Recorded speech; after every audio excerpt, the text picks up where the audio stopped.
Call this meeting to order. Please rise for the Pledge of Allegiance. Pledge allegiance to the flag of the United States of America and to the republic for which it stands, one nation, under God, indivisible, with liberty and justice for all. Clerk can call the roll. Councilmember Porter, Present.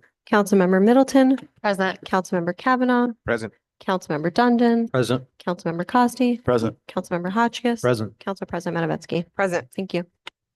All right.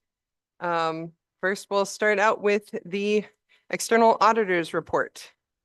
We'll come up the comptroller and our auditing consultants. And I'll hand things over to Councilman Kavanaugh, Chair of Finance.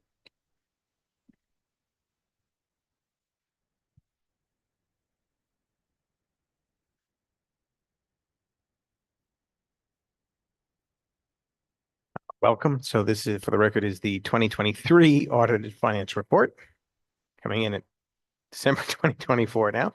Would you like to introduce yourself and Sure. Okay, so I'm Greg Evans. I am a partner with the Bonadio Group. We are your external auditing firm. So you have a kind of a large packet in front of you and a smaller one that's stapled. This is the presentation that sort of summarizes all the other reports that you have in front of you there. So I will walk you through what we did and the results of that audit. On the first page, we talk about the two major audit reports that we issued. One is an audit of your financial statements as of 12/31/2023. The other report is your single audit or your uniform guidance report, which is your audit of your federal funds as of the end of the 2023. The last thing I'll talk about is just an upcoming pronouncement that we have that will affect next year's financial statements. So moving right along to the page titled Independent Auditors Report. I'm kind of going to jump around a little bit here. Those financial statements, I always like to point out, are your financial statements. Chuck in particular is responsible for the preparation and fair presentation of those financial statements. We certainly help put them together. You are also responsible for the design, implementation, and monitoring of internal controls. We look at those controls, and we'll talk about that in a minute. My responsibility is to perform a risk-based audit where we gather appropriate audit evidence to support our opinion. I'm happy to report that our opinion is an unmodified opinion, meaning that we believe it's fairly stated in all material respects. Had we come in and the records were in poor shape, or Chuck and I disagreed on the presentation of certain accounting standards, I'd have a different opinion, maybe a modified opinion or an adverse opinion. Not the case, though. We're in good shape. I will point out, we're very late in the year. In fact, we're almost getting ready to start the next year. There's a couple reasons for that. One in particular is the Joint Sewage Board financial statement didn't come out until the end of September. And we have to wait for that report because we rely on certain numbers in that report. That report was dated September 26th. We were ready to go, presuming those numbers didn't change, and we issued our report September 27th. Deadline of September 30th. So came down to the wire, but we were good. No issues there. Moving on to the next couple pages. These are required communications. These are things that I'm required to tell you about. A couple of which I always point out are sensitive estimates, your retiree health, and your net pension liability and assets are giant numbers in there that we'll talk about in 1 second. But those are estimates that change on an annual basis based on the work of an actuary. On the next page, some additional communications. We did have a couple audit adjustments that, and we'll talk about a finding as a result of those audit adjustments in a couple minutes here. Basically timing issues relative to recognizing grant revenue, sort of matching your grant expenditures. a year-end thing. Chuck's new in the role. I would expect I won't see that again at the end of this year. But again, we're required to point those out to you. Nothing that I would say you should be terribly concerned about at this point. There were some other unadjusted differences that we did not book because they just were not material. So we have to look at that from a cost benefit perspective, the time that it would take to run those changes through versus, you know, again, materiality. Again, not worried about that at all. On to the next page, we are required to talk about if we had any disagreements with management. I'm happy to report nothing to report there, and really no difficulties in performing the audit. Information was readily available, and basically, again, we were waiting for that last audit report to come through. So onto the financial statement highlights. You have two types of financial statements in that really thick bound book of yours. One is your statement of net position, which is all of the assets and all of the liabilities, both short-term and long-term of the city, all lumped together. That's not particularly effective for you to manage the city, quite honestly. You know, I'll point out you have $226 million in capital assets. Again, that's not spendable, but it's required to be reported here. That's just an example of why I say that's not a particularly effective statement. And again, those pension and retiree health liabilities sort of dominate that statement. You have $40 million of net pension liabilities at year end. That's down from a pension asset of the year before. So that's where when I pointed out that these are estimates and these change a lot on an annual basis, again, based on the work of actuaries who are using assumptions and looking at the valuation of those pension assets that New York State manages. Really, again, not terribly effective on an annual basis in terms of budgeting and running the city. The other big thing I'll point out is if you look at the bottom of that, you will have a net deficit in your net position of $42 million, which could be concerning. Assets versus liabilities, you're $42 million short. Again, that's related to the fact that the retiree health is $57 million. So that's the amount that you're going to pay over time for all your active and your retired employees over their entire lives. So when I say it's not that effective in running the city on an annual basis, that's sort of why. These are things that are going to be spent over the long-term life of those assets and liabilities. So that being said, on to the next page, the general fund. These are, this is your balance sheet. General fund is the operating fund of the city. That fund balance, and when we talk about fund balance, we talk about assets minus liabilities. That's fund balance. That's the amount that's left. The unassigned fund balance of $8.9 million, that's your savings account. We always look at that savings account number in comparison to your annual expenditures of the gen fund as a percentage, and it's about 13%. The state comptroller would tell you that that should be no more than 15%. They do that basically so you're not hoarding money and overtaxing the citizens of the city. So 13% is a good number, very, very solid. You had budgeted to actually use $1 million of fund balance for the year, and you didn't use that. You actually added a little bit to it. So that's a result of having both favorable budget to actual revenues and expenditures.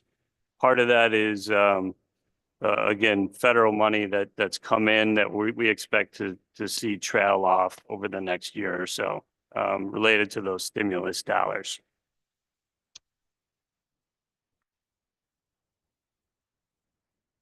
And then lastly, I'll point out your capital projects fund. You do have a deficit balance there. This is sort of an accounting thing. You have a bond anticipation note that will eventually be converted to bonds, which will produce revenue, which will wipe out that deficit balance. So again, not something to worry about. Any questions about the numbers before I walk you through the finding that we had?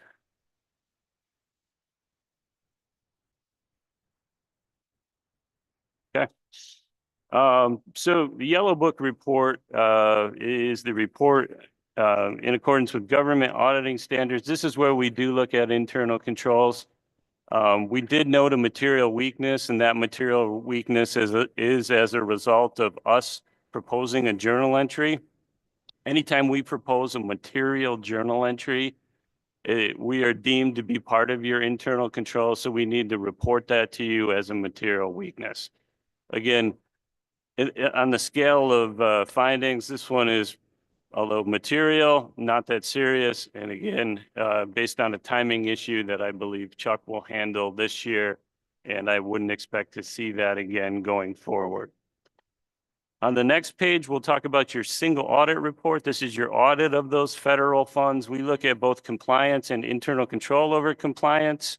We looked at 2 programs, your ARPA dollars and also your community development block grant.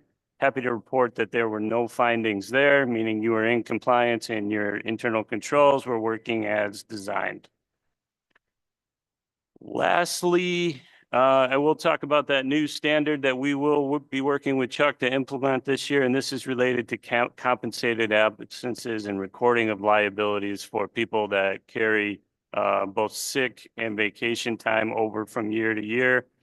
Government Accounting Standards Board wanted to clarify the way that those numbers are recorded to make sure that sort of all the governments are recording them the same way, and you can kind of compare yourself to other governments in terms of those liabilities for those balances. And that was the very fast presentation of 12/31/23. And, you know, the other thing that I'd like to throw out to all of you too, my contact info is all over the place here. If you have any concerns after going through these reports, or if you have anything that you'd like me to come back with after we finish the 12/24 work, I'd be happy to entertain that. Just shoot me an email. We will look into that as we do the audit and report back to you.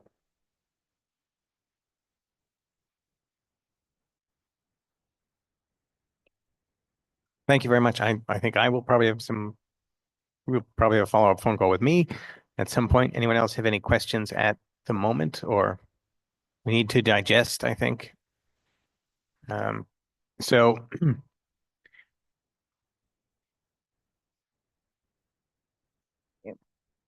how are we looking going into this year since it's December?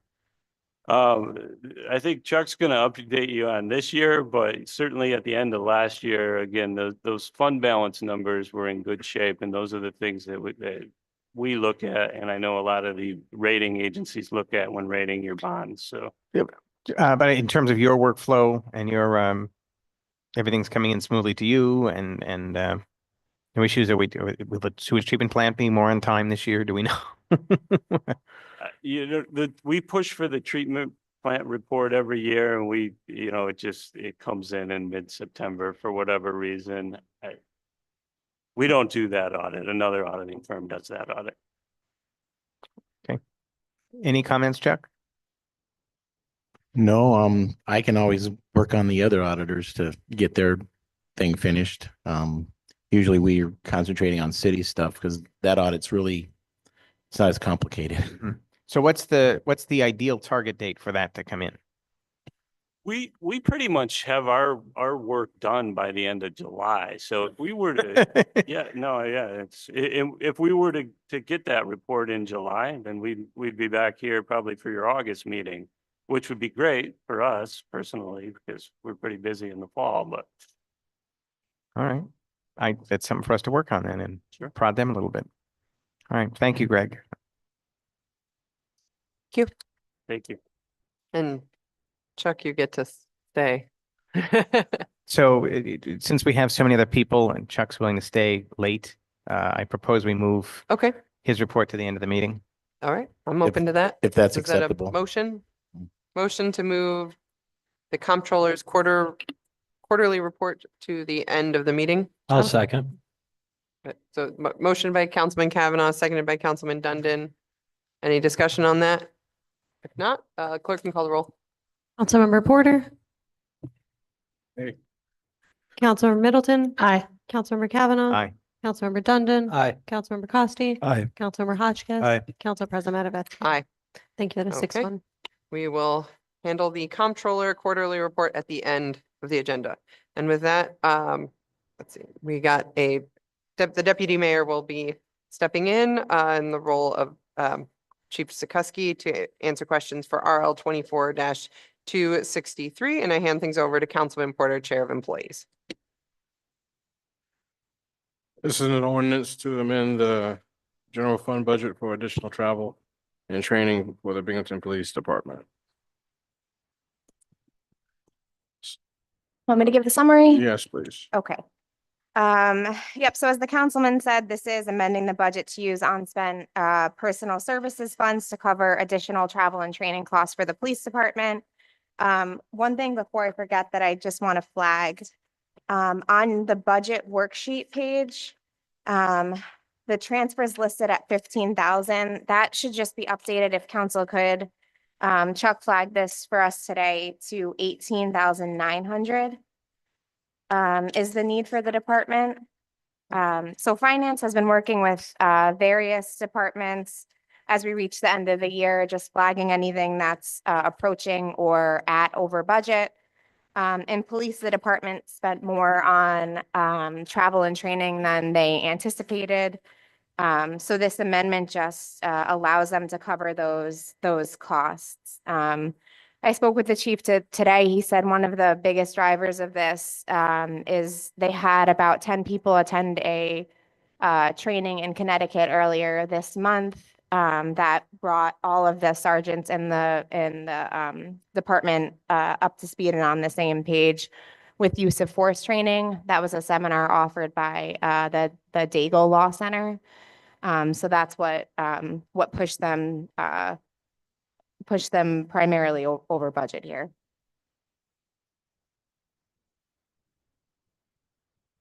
Megan, I don't know if you could answer this.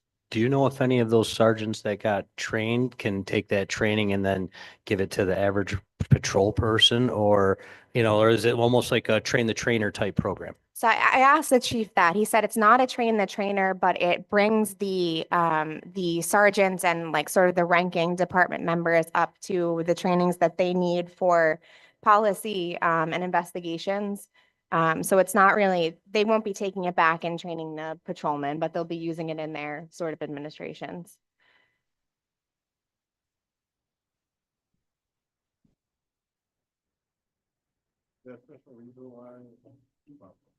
Is there a special reason why it won't, that the sergeants won't be able to use it towards the patrolmen? I think it's covering different things. It was specific to what the chief said, like as the new laws are being updated and kind of it's more applicable to the ranking department members than it is patrol members in terms of investigations when they get a complaint. And things along those lines. So the patrol division gets a different kind of training. This was specific to the sergeants. And now that they've sent these, I think he said like approximately 10 sergeants from the department to the training, they have all received this now. Okay, is there going to be anything that's going to go towards the patrolmen? Yes, so the chief, Especially towards excessive force? they do get use of force training. This wasn't for patrol. I understand that, but was there any kind of update for the patrolmen to at least get this kind of training? Yes, they do receive it. Okay. Okay. It sounds like it's just they receive it, but they don't get an update. This wouldn't have been applicable to them, but I can find out from the chief, when the last time in-house use of force training was done. I think it's all pretty much on a rolling basis, but I'm happy to find that out. Thank you. Sure. Motion to expedite. I'll second the motion. Motioned by Councilman Costi, seconded by Councilman Dundon. Any discussion on the motion to expedite? Does it say that? I'm just looking, I missed, did I miss it? Yeah, it does say that. Oh. Yes, It there does is a say right request to now. expedite and Thank the you. written description for the reason is invoices waiting to be paid. Okay, thank you. Okay, Yep. yeah. I missed I it. was about to ask, what was Okay. the reason? So there's a motion to expedite. Explanation's been given. Any additional questions on the explanation? If not, the clerk can call the roll. Councilmember Porter, Aye. Councilmember Middleton. Aye. Councilmember Kavanaugh, Aye. Councilmember Dundon, Aye. Councilmember Costi. Aye. Councilmember Hotchkiss. Aye. Council President Matavetsky. Aye. That's 7-0. All right. Thank you. RL 24-263 has been expedited to Wednesday's business meeting. Next, we welcome up Jessica Haas from Broome County Land Bank. This is RL 24-251, and I hand things over to Councilman Kavanaugh in Finance. All right, this is RL 24-251, a resolution amending an agreement with the Broome County Land Bank for use of ARPA funding, an amount of $386,749 in sort of ARPA funds that have previously been encumbered elsewhere that are being proposed to transfer to the land bank for the Affordable Homes Program. Would you like to give us an overview of the plan here? About our program or about the RL in front of you, or both? Both. Both, okay. So as the council is aware, on the last time I came before you was approximately a month ago to present on the city's proposed transfer of 181 Holly Street to the land bank. And thank you all for your support of that legislation. We're looking forward to getting started on that program. But during that meeting, I did hand out an ARPA update and summary. So I just want to kind of build upon that. So the updates that I have are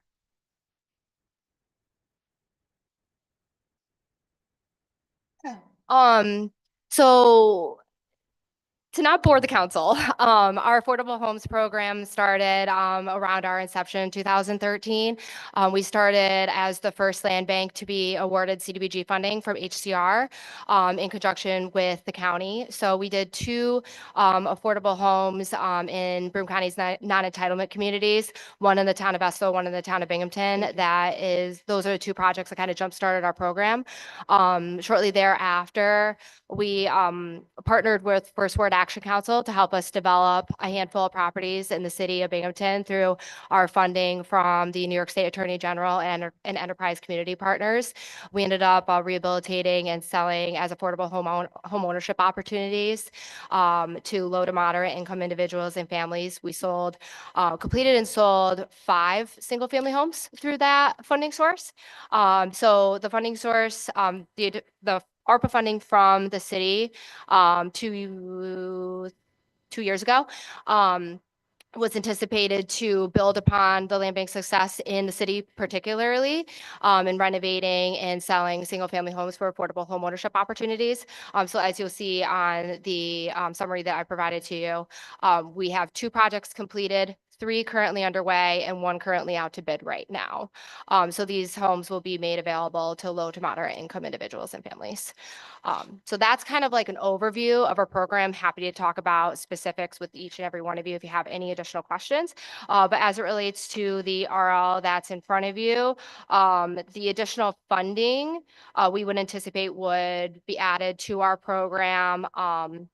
We certainly have a need for increased acquisition costs due to a recent SCOTUS ruling. Tyler v. Hennepin, it addressed a takings clause violation.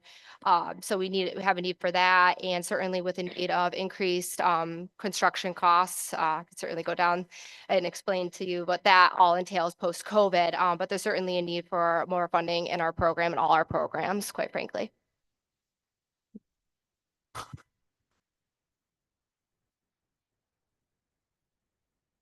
I have a question. At what point did the city approach you about this potential opportunity for funding? We received a phone call from the mayor last week. We are in constant communication with the mayor's office and other departments, particularly right now with all of our projects underway. We're in constant communication with Dave Watson, specifically in the building department. It's not uncommon that we get phone calls directly from elected officials, most recently being the town of Union officials reaching out to us with an additional $70,000 worth of unspent CDBG funding to allocate towards our former Red Carpet Inn and Joy Motel demolition project that we undertook earlier this year. So it's not uncommon that we receive phone calls directly from elected officials. I had a quick question. Did you hear about the funding that's been allocated from the state? I think it's like 50,000, is it 50 million, I think? Are you referencing the $40 million in infill housing? Yes, I have Yep. to look at it, but Of I course. think, yeah, and I think also it's just for upstate, directed for land banks. Did you hear about that funding? Okay, so you're referencing funding available specifically for land banks? Yes. Correct. Yes, Okay. we are eligible to receive that funding Yeah. as well as other land banks. And do you intend on applying for that Absolutely. funding? Okay, yeah, because Absolutely. I think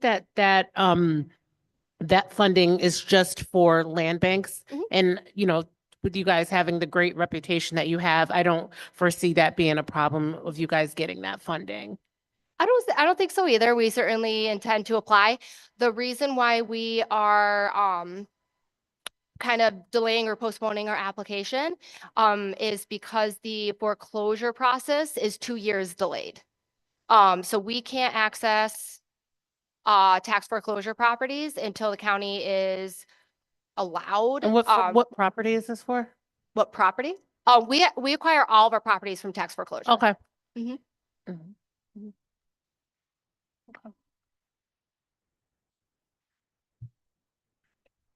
I had, if nobody else has anything right now, I was curious to know what your other sources of funding would be outside of ARPA is. To use in the city. To use Yeah. in the city is very tricky, as is the town of Union, because the city is an entitlement community. So because the city and the town of Union receive entitlement funds from the federal government, there are a lot of funding sources that are not eligible to be used in the city. So Land Bank Initiative through HCR is one of them. We can use Land Bank Initiative funding in the city of Binghamton, but HCR likes to see investment specifically from entitlement communities. But there are a handful of other sources that we can access outside of entitlement communities, like CDBG and home, and things like that. But those funds you typically cannot be used within the city or the town of Union. You said CDBG you can't use within the city? No, Just- because the city has their own CDBG funding. So CDBG from HCR. So federal CDBG dollars funneled through HCR cannot be used in the city of Binghamton because the city of Binghamton is entitled in an entitlement community as well as the town of Union. I see. Mhm. So I guess right now, what are your accounts currently at? Like I think you spent a lot on different projects, but I think you probably still have you're sitting on a lot of capital, I imagine. Yes. So to date, we have, as of today, we have $1.466 million remaining. Is that total or is that specific to the city of Binghamton, I guess? That's in the ARPA funding allocated 2 years ago. Okay. That is what we have available. Now, just let me kind of build on that if you don't mind. So because we have 3 projects actively underway, 1 currently out to bid, the projects that we have underway, we have $431,000 under contract. We assume the project we have out to bid right now may yield a low bid of a little over 200,000. For our 2 families, we anticipate investing $100,000 each, totaling about 200,000. So that would leave, taking into consideration our developers' fees, about $575,000 after all of those projects are paid out. So that's certainly enough for 2 projects, certainly, but maybe not enough for 4, which is the city's preferred deliverable of 12 homes for us to complete. So, you know, could we make that up somewhere? Perhaps, but that's not guaranteed. Our land bank initiative funding is also very, very competitive. We were among the first round, we were among the land banks that were awarded 90% of our request. Thanks. Mhm. I guess.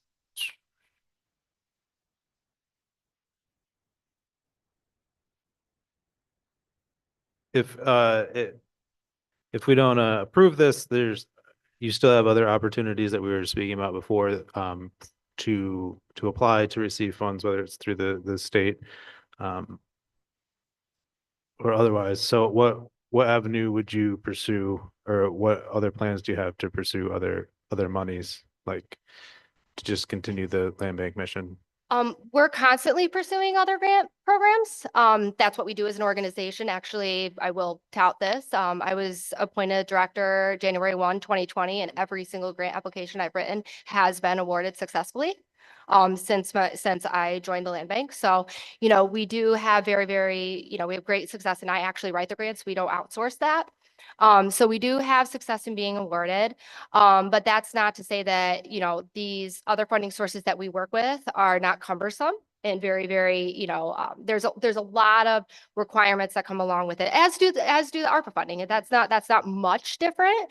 But ARPA funding is certainly more flexible, and the extent of the time frame in which we can spend it is certainly longer than a lot of the other grant terms that are out there. I'm not sure if this council is aware, we were awarded a little over $1 million in vacant rental program funding that we anticipate launching in early 2025. And that's a quick turnaround. It's 24 months, and HCR wants a program launched and projects funded and completed within 20 months.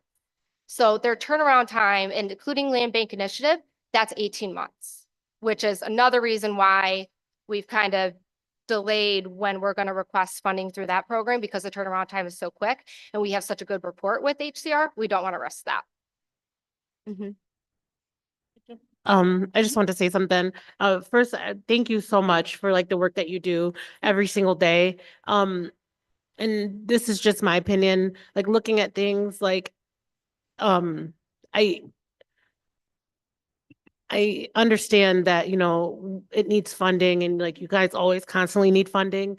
To me, housing is like one of the priorities that we on council strive for every single day.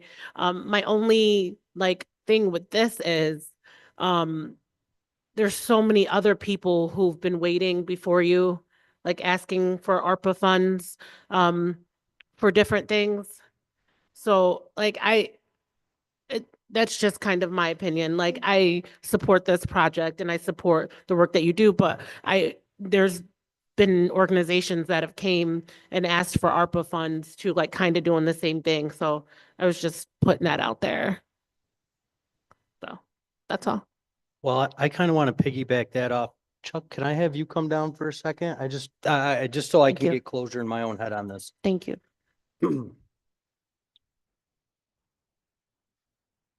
I remember when we were talking about the ARPA funds and we went all the way down it, and the math at the end, I know was around 300,000 that was known to be allocated when we asked about what the leftover money was for. Was this the project in mind for the allocation? I don't know if this Oh. was the project in mind. Okay, I know it was like 320,000, 386, but I remember we had a surplus of what was left over, but we were told that it was going to be allocated for something, and I'm just curious. I think the Okay, deputy Megan, if you mayor can has speak some to it. I insight. just I know that, you know, we've come full circle on this. Mhm. Yeah, so the money that we are now proposing to allocate to the land bank had been encumbered for a project that Fenn was proposing to do on Doubleday Street on the north side. Fenn applied for other grant funding twice and didn't get that. So when working with finance at the end of the year, out of like the $46 million in ARPA that the city received, there was that money that had been encumbered but never spent because the Fenn project fell through. And then Jeff will be talking to you tonight about some water sewer money. Yep. That was also unspent. So that was the project that never came to fruition. Okay, but where it was allocated then? Yes. Okay. Just want to make sure there's nothing sitting out there that we're unaware of is all. This should close the book, right, on ARPA? That's on tonight. Yes, okay. Okay, I don't have any other further questions. Jessica, could you detail for us the change in your acquisition practices after the court ruling on takings from foreclosed properties? Yeah, I And- did include a one-page summary on the back of what I handed out to council, but to kind of summarize it, So you've Yep. Go ahead. previously, basically, my understanding was the foreclosure roll comes out Mhm. and you kind of get first dibs, so to speak, So to on speak. So to speak, yep. these are the properties the land bank would like to go after and acquire for rehab. Yep. Before the auction process. So how does that shake out now that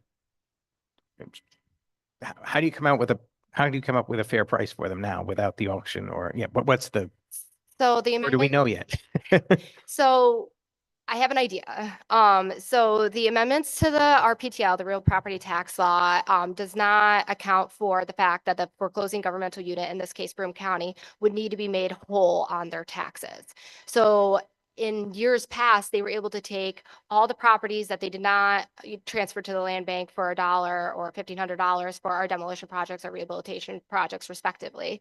They were able to take all those properties to auction and sell them for whatever the market would bear, and then keep whatever excess proceeds above the tax lien and any fees and, whatever other costs that were assumed in foreclosure. They were able to keep that and offset their tax levy. But the Supreme Court came down and said that is unconstitutional. So how it adjusts and how it changes the way that we're able to acquire properties is that there is no way for the county to make up, say, for example, we acquired 34 Andrews Avenue or 52 Beethoven Street for $1,500. That was our agreed upon with the county. Say 34 Andrews had a $20,000 tax lien on it. They were able to make up that $18,500 from the auction, no problem. But now they can't make that up. So how do we determine a fair price? Plus, the owner would never have a chance at No.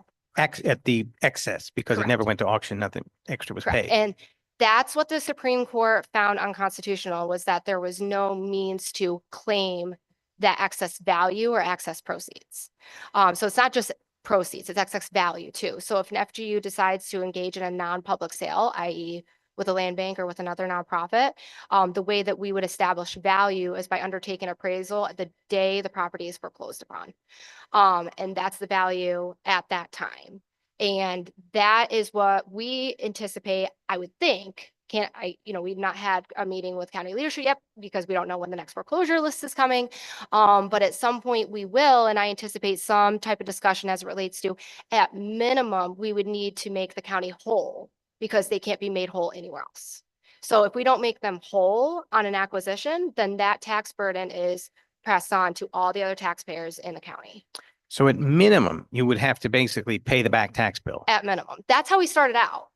That's how we started out acquiring our properties from tax foreclosure. We would make the county whole on the tax lien. So if you look at our property inventory sheet, you'll see like one of the first properties we acquired it for $13,821 or something like that. So that's how we started out. So I anticipate that's my best guess, is at minimum that, but at the same time, if there's a proceeds claim submitted, the county would be on the hook for the rest of that. So say Based on the appraised value that you got. based on the appraised value. So yeah. say the 20 grand was owed on a property in taxes and the appraisal came in at $80,000. Yep. You could be on the hook for that extra the whole thing. Yes. to get the property. Technically the FGU, so technically Broome County, but we can't do our work without them. Same thing, we can't do our work without the city. We can't do our work without your support. That's an inherent fact. So yes, in a roundabout way, yes, the land bank would be on the hook. Well, we would absolutely be sued alongside them. Yes. Mhm. So our acquisition costs have gone from $1,500 a piece to somewhere 20, 40, 50, and in your $80,000. I mean, 52 Beethoven Street. Just guess how much that appraised for before we renovated it. Yeah. Anyone else with questions? Councilman Hotchkiss? Yeah, did you receive any other funding this year? through the This land year, bank? no. Our actual like receipts this year are pretty low. We just received, like I said, we just received a grant award letter from HCR for a little over $1 million for VRIP, but that'll be implemented next year and into our budget next year. So okay, the other thing I wanted to ask about is that I think right now it seems like you were awarded this money a couple years ago, Mhm. right? And it's kind of, I know these projects take time and they there's a lot of steps involved with everything, whether you're doing the RFP and getting other funding sources and vetting contractors, et cetera, but it seems like if you're continuing on this pace, maybe you have another 2 years of funding to keep you going at this pace. And I know like we've talked about your organization's capacity and that you've increased capacity to take on more projects, but the way it strikes me right now, it's like you just got another $1 million in the coming to you for next year. You got over $1 million in your coffers. So by throwing more money at you when you can't spend down fast enough to do projects as fast as like you're receiving funding, I don't know if this is the best use of resources, especially if you're not asking. You didn't make the ask directly. It's just somebody calls you up and says, I have about $400,000 that I need to get rid of. How do I do? Can you take it? So I mean, you mind, Meg? Yeah, I Okay. can speak to I that. guess that's not like a And then I question, can, it's yeah, just a I statement. I can just clarify one thing, Meg. Yeah. So the $1 million that I'm referencing that we were just awarded, that is for vacant rental units. So these are privately held properties. So that's an entirely different type of program and avenue of capital project that we're pursuing. The primary reason for that is to Councilman Kavanaugh's point of, what does our tax foreclosure acquisition process look like moving forward? We need to ensure that we kind of have an avenue of where to go if that comes crashing down, which I don't anticipate that to be the case. But again, we just don't know the timeline on that. So to your point exactly, and that's a great point, and I was completely prepared for that because that's a really, really good point to make is, our pace of spending the dollars. The reality is $2 million, and as unfortunate as it is not enough funding to renovate 12 homes, with all of the stipulations and rules and regulations that come along with being a public entity, as well as using federal dollars. So we had to pursue other funding, which we kind of put a hold on our projects to ensure that we could apply and receive this other funding that we needed for the pre-development aspects of this, which you'll see a lot of the LBI HCR funding was invested in the early stages, and the ARPA funding is being spent and allocated right now. And then the other aspect of that is, again, the county's 2 years behind on their foreclosures. So our only other means of acquiring property is use it because we don't have any access to acquisition dollars, but ARPA does allow us to acquire. We could go out and buy private property, but we're talking $80,000, $90,000, $100,000 worth of ARPA funding. We don't really want to put into an acquisition activity. We'd rather put that into the capital portion of the project. So that's kind of our informed decision as it relates to why we are at where we're at, but we are moving very quickly. This year alone, we'll have 5 projects done. Thank you. And when would you be looking to make the acquisition? Like what's the date for the auction or the foreclosure? I don't know. We're not privy to that information. That's an internal real property tax service, function in and of itself. So we're not exactly sure. We're hopeful, that it's going to be, we're going to have access to that list, hopefully sometime summer 2025. And then once we acquire, we need to start undertaking all the environmental testing, pre-renovation asbestos lead radon. We need to do the abatement and remediation after that, and then get into design. Many building and code offices, including the city, are requiring stamped architectural drawings. So we need to go out, procure a third-party architect and engineering firm to put together the plans for city code review. So that's before we even get a contractor on site to start doing the work. I feel like I sort of hear you saying two different things that this money is going to be used for. One is that the $2 million isn't enough to meet the 10 to 12 home renovations, and we also need to be able to acquire more homes. So is this going to the current scheduled renovations, or is it looking for in the future for more projects? You haven't acquired that 10 to 12 homes. No, yet. we have not acquired the 10. We only we have 8 right now of the 10 to 12. So we will need at least 2 to 4 more off the next list. And when I was at council last month, I do recall Councilman Kavanaugh asking, the sale proceeds that we make off of these homes, are they reinvested into the city? That's certainly our intent. And that's what we do with all of our programs. So our intent off the next foreclosure list would be to acquire as many properties as we can to roll our sale proceeds back into. So, you know, we don't just stop. We're going to keep going is our hope. So this investment certainly helps us to keep going. Okay. And then how many properties would you be looking to acquire over the summer, if that's when the auction is, or that's when the list is presented? As many as possible. So As many as possible, even though you don't have the funds to. Well, Jess was just saying they've acquired 8 to date, and the city, when we granted this money to them, was hoping for 10 to 12. That was what was proposed. Seems like 2 to 4 would be appropriate. we can certainly do that. We can use, you know, we can try to pursue other funding to use for acquisition if that's the council's wish. But you know, if the council's wish is for us to use this funding to go directly into capital projects, we can do that too. Okay. Just so I'm keeping up, out of the 2 million, you have 1 million that's allocated for renovations for rentals, and then you have the other 1 million that you have towards your acquisitions and capital projects, correct? No. Okay, that's why I'm asking. No, you got a lot of millions going around. I'm like, let me ask.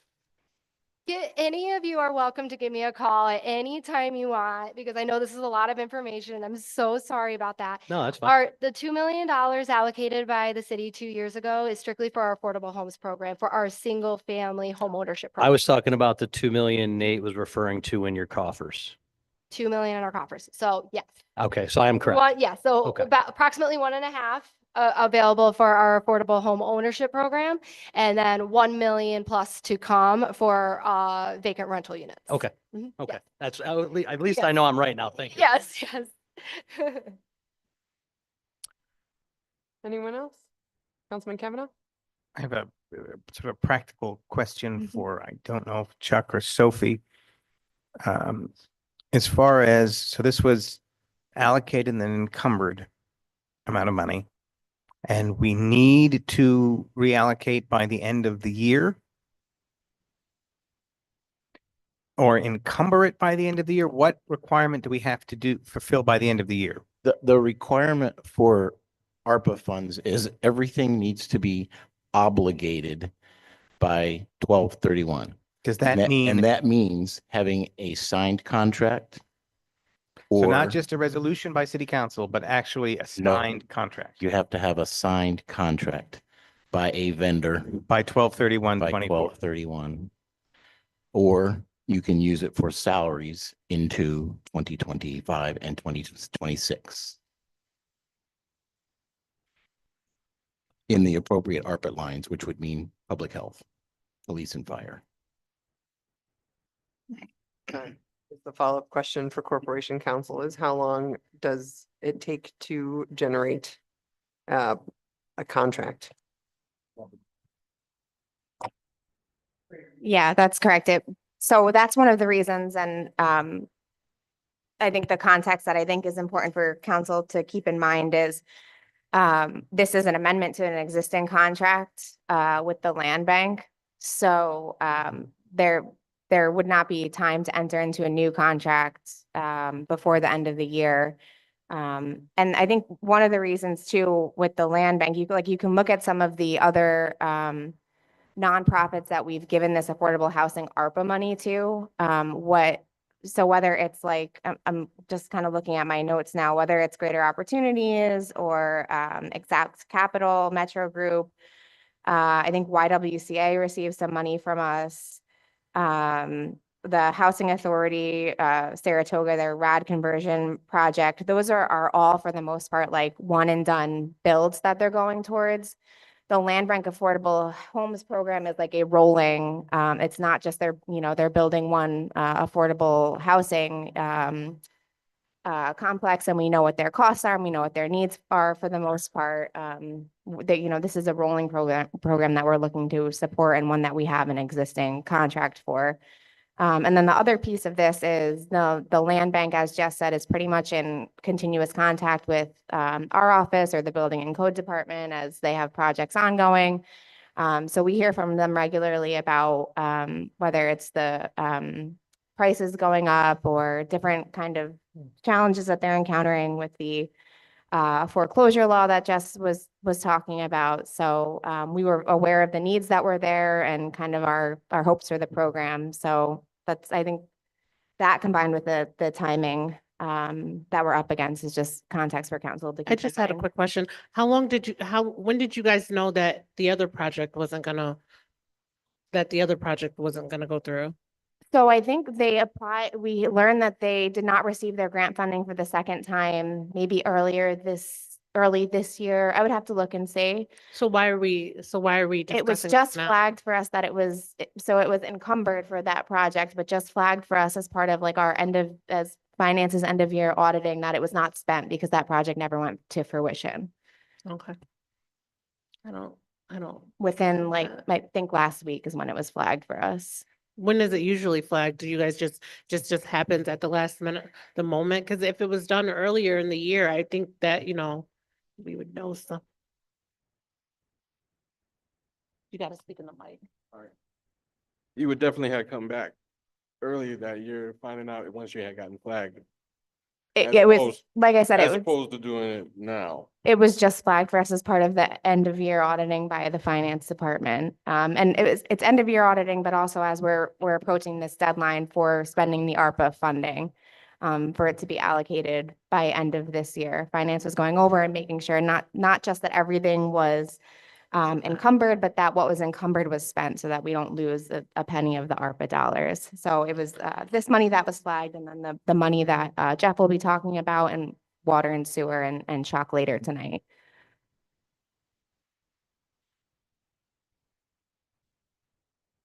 So I feel like at We're- this point, we've got a lot of experience with these contracts, so I'm not sure how difficult it would be to draft a new one if we're just referencing a lot of the same pieces.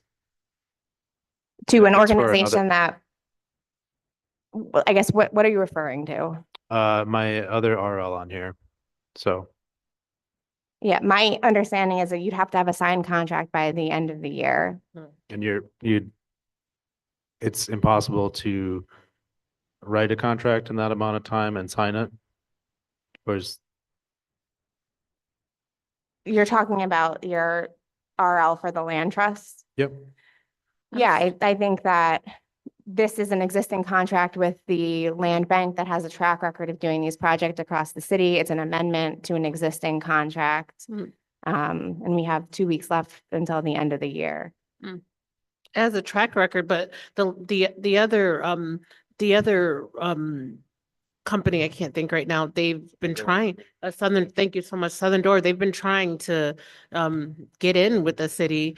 Also, I just back to that.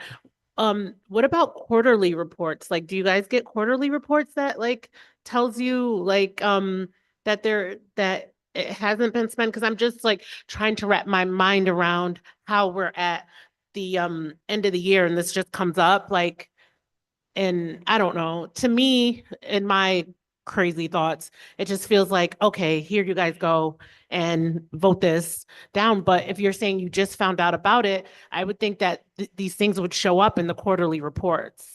Yeah, I think so. Like I said earlier, earlier in the night, this is, I think we're talking about like 380,000 out of the 46 million that the city was allocated, that was awarded. And we were told that there was nothing left. So like, to me, that is like crazy, because even though there is this a little bit amount of money left, when we came on council, we were told that there's nothing left at all. That's why I think that context is important, where it's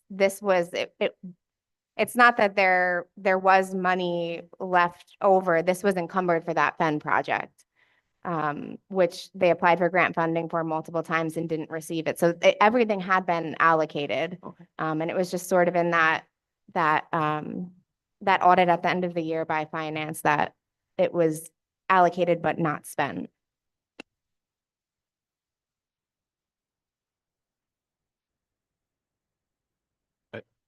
I would just suggest that like we appreciate your work on the land bank and like Yeah, sorry. we could probably move on and come back Yeah, around no, to yeah, this when we sorry. get Yeah, to it's it, not, so. it's not you. We're just trying to figure out and put things together, because just doesn't make sense to me. So, it's not you though. Thank you so much. I'm sorry. You know, I certainly appreciate this council's support. You know, we wouldn't be able to do our work without you. And thank you for the work that you do. Thank you, thank you. And, you know, we're always happy to have conversations with any council member. We're always happy to show you the work that we do. Councilwoman Middleton, you got to see one of our homes. Absolutely beautiful. Thank you Yeah. so much. So, Councilman Dundon, we actually have a home for sale on your side of town. Okay. Hey, give me a call. We're happy to show you inside the home. If you have interest, anyone that's interested in buying it, let me know that too, because we're trying to sell it. So anyone, you know, any council member that wants to see any of our work anywhere in the county, we're always happy to show you, because we're really proud of our track record. We're really proud of the successes that we've had, particularly in the city. And I can't tell you how much HCR really appreciates your support, because I always tell them how helpful the city is and your investment. So thank you so much. I really appreciate it. And I really appreciate your time too. Thank you so much. Thank you. Anything else? I mean, I have one Yes, yes. slightly related question. Yes. And that has to do with when these projects are fixed up, do they go through reassessment? They typically do, yes. Yeah. I can't speak to how the city assessor reassesses. I'm not certain how she does that. Yeah. I do let Terry know when we're underway. I do give her copies of our scopes of work. I do let her know how much we're looking to list it at and things like that. And she does understand the goals of our program. And historically speaking, assessors across the county have taken all of that into consideration. So Yeah. yeah. I just when Yeah. I had a constituent that was talking to me, I don't know if they went through this program or a different program, but they went through a first-time homeowner type of program, and they realized at the end of it that they're getting taxed way more than all of their neighbors. So I just kind of wanted to get a sense of that, because I kind of felt like they were more than paying back. So it's what they tricky, got. right? It's that equilibrium, because we're putting hundreds of thousands of dollars into a home and then selling it for well under fair market value to an income eligible buyer. So it's really tricky. But historically speaking, the assessors have been, including city assessors, have been really fair to our buyers. But I probably shouldn't say this. But if there's ever a question about assessment, go ask about it. Thank you. All right. Mhm. All right. Well, Moving this on. does have a request for expedition, and I'm going to make that motion. Okay, motion by Councilman Dundon. Is there a second?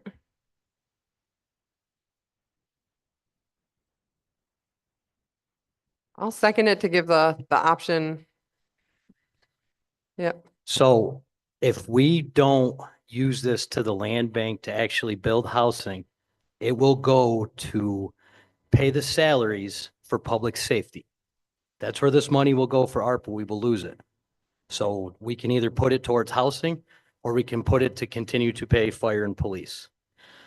I mean, to be honest with me, either way, like I don't mind where it goes, but my only thing with this is it's just like all like out of nowhere. And that's kind of my like big thing on it. It's just out of nowhere. I don't disagree with that. I mean, that's why I asked when I did the math and I knew I was around the 386,000 and I told it was allocated and it was like, all right, well, if that's allocated, then that is what it is. So yeah, obviously this is frustrating, but at the end of the day, to turn down anything that can go towards Of housing course. on principle, I don't agree with. I think it's a bad idea and we lose the money. It's use it or lose it and it goes to only be used for salaries. Of course. I mean, obviously, we all have our agenda with housing in our own little Of way. And course. we have developers we've all talked with and met Mhm. with that we would like to see get the money. Mm-hmm. But to cut our nose off to fight despite our face is not the right thing to do. I honestly don't see it that way. And I don't see it as in like me not supporting housing. I just am kind of confused in all of it. And that's just my opinion. It's not that I don't support the projects because I support every single thing that you guys bring forth. To me, it's just kind of very confusing that it just comes out of nowhere. And so that's my thing. And I don't understand it, but that doesn't mean anything. I'm always on. Well, I agree. As soon as that money was slated to be unencumbered, we all should have gotten a call or yeah, an email yes. immediately. Yes. Immediately. That Yes. we'd not find out through an RL. I Yes. Yeah. That's, absolutely agree with that, but I am also concerned, seconding Councilman Dundon's perspective that this money will not end up in affordable housing.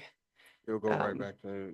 yes. and- Yes. Yeah, I you'll understand. never get a contract in this allotted understand. time with the holidays and everything else. Understand. For it to be drafted for it to go through corp counsel and legal, it's not going to happen. No, As much as I would love to see it happen, it wouldn't happen.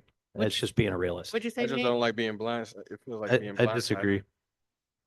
I think if there was the will to do it, then it would happen in the Are contract. you willing to make a $386,000 gamble that it will happen? Because that's what it's going to come down to.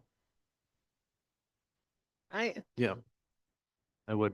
I mean, like I said, I agree. I agree. I want it to go towards housing. That is like a goal in like, we want people to have housing, like, but I just feel like it's just sprung on an RL and I'm just like, whoa, like, you know, and it's not anything with you. I just didn't know we had this money. Like, Yeah, we just feel like we got blindsided. yeah. I Okay. did reach out and ask the county like how long it takes for a typical contract to be drafted, and they said 2 to 3 months. I don't know what For, our time is in the city, but in Okay. the county, it's like 2 to 3 months to draft a contract. This is what I Shake was your head told. no, Councilman. So what are you saying? I think we can circle back to this, but I don't. Open it, we have a motion going on Well, right now for about what? expediting, and we're either gonna Expediting. have it on I'm Wednesdays. not going to vote in favor of an expedition. Okay. I Councilman think in Dundon. order to for the council to continue considering it, at the very least, that it has to be on the, a meeting or something. well, continuing. yeah, or just to have, place it on the agenda for Wednesday's business meeting as it's the last meeting of the year. We will be having a special business meeting at some point to deal with the CSEA contract. So there will be at least one more business meeting before the end of the year. But I'm gonna wait for Councilman Dundon to get back from the restroom for the Well- vote on expediting. it honestly just really makes me sad, like the lack of like communication and like a decision that, you know, if we vote no on this, it's like, oh, you don't care about housing, but that's not the case. It's just that I would have liked some more information. So that's just, I'm just very sad, honestly about it. So I guess what, in other words, we rather have that information as soon as somebody gets it. In other words, if you have that information of being flagged that it's been turned down, that information should be like given out to us at least within that week that you find out of that. That's what I'm getting So from other people. In other words, again, to have that information. it was just last week that finance flagged this for us. So this is not like information that the administration was sitting on. No, he's saying like he understands that, but we didn't know nothing until the RL. So that's what we're saying. It's evident that there were conversations that happened prior to council being notified Yes. because we found out through an RL, which means the conversations with the land bank happened before notification of that money being available to council. Just last week, though. I just want to make sure we're all on the same page with that. It's not like this is a months long. Right, although you did mention that it sounded like early in the year Yeah, that the exactly. second grant was declined to Family Enrichment Network, if I caught that correctly. Yes, but it was So- just flagged for us this week that we had this encumbered money that needed to be spent. Yeah, FEN had applied multiple times for grant funding for the money that we had set aside for them. So,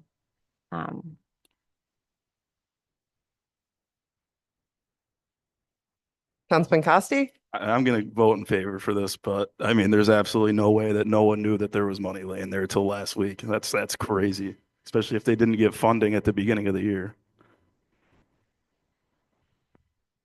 I mean, at the end of the day, yeah, would we have liked to have gotten this faster? Absolutely. I mean, it could have been as early as last week. Jared could have sat on it for months.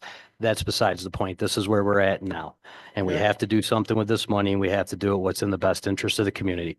As frustrating as it is, and there's times it's been frustrating for, I'm sure, the deputy mayor and the mayor as well as it's been with us going back and forth, and I'm good with that. We still have to make a decision to do right by this money. Which is understandable. It's just that it was nice. We got painted in a it's nice to corner and get we that do what heads we up. have to do with it to make sure it's allocated right. It's just nice to get that heads up, but okay. All right, well, Are we ready to vote on the motion to expedite? Mhm. Okay, the clerk can call the roll. Councilmember Porter, all right. Councilmember Middleton, Aye. Councilmember Kavanaugh. Aye. Councilmember Dundon, Aye. Councilmember Costi, Aye. Councilmember Hotchkiss. Nay. Council President Matavetsky. Aye. Thank you. The 6-1. Thank you. The RL 24-251 will be expedited to Wednesday's business meeting. Thank you so much. Next, we have RL 24-252, considered in finance. Handing things over to Councilman Kavanaugh, and welcoming down our Superintendent of Water Sewer. All right, RL 24-253, resolution for supplemental agreement. Nope, going back. An ordinance to amend the capital fund budget to reallocate funds for water and water plant improvements. Jeff and Chuck, all right.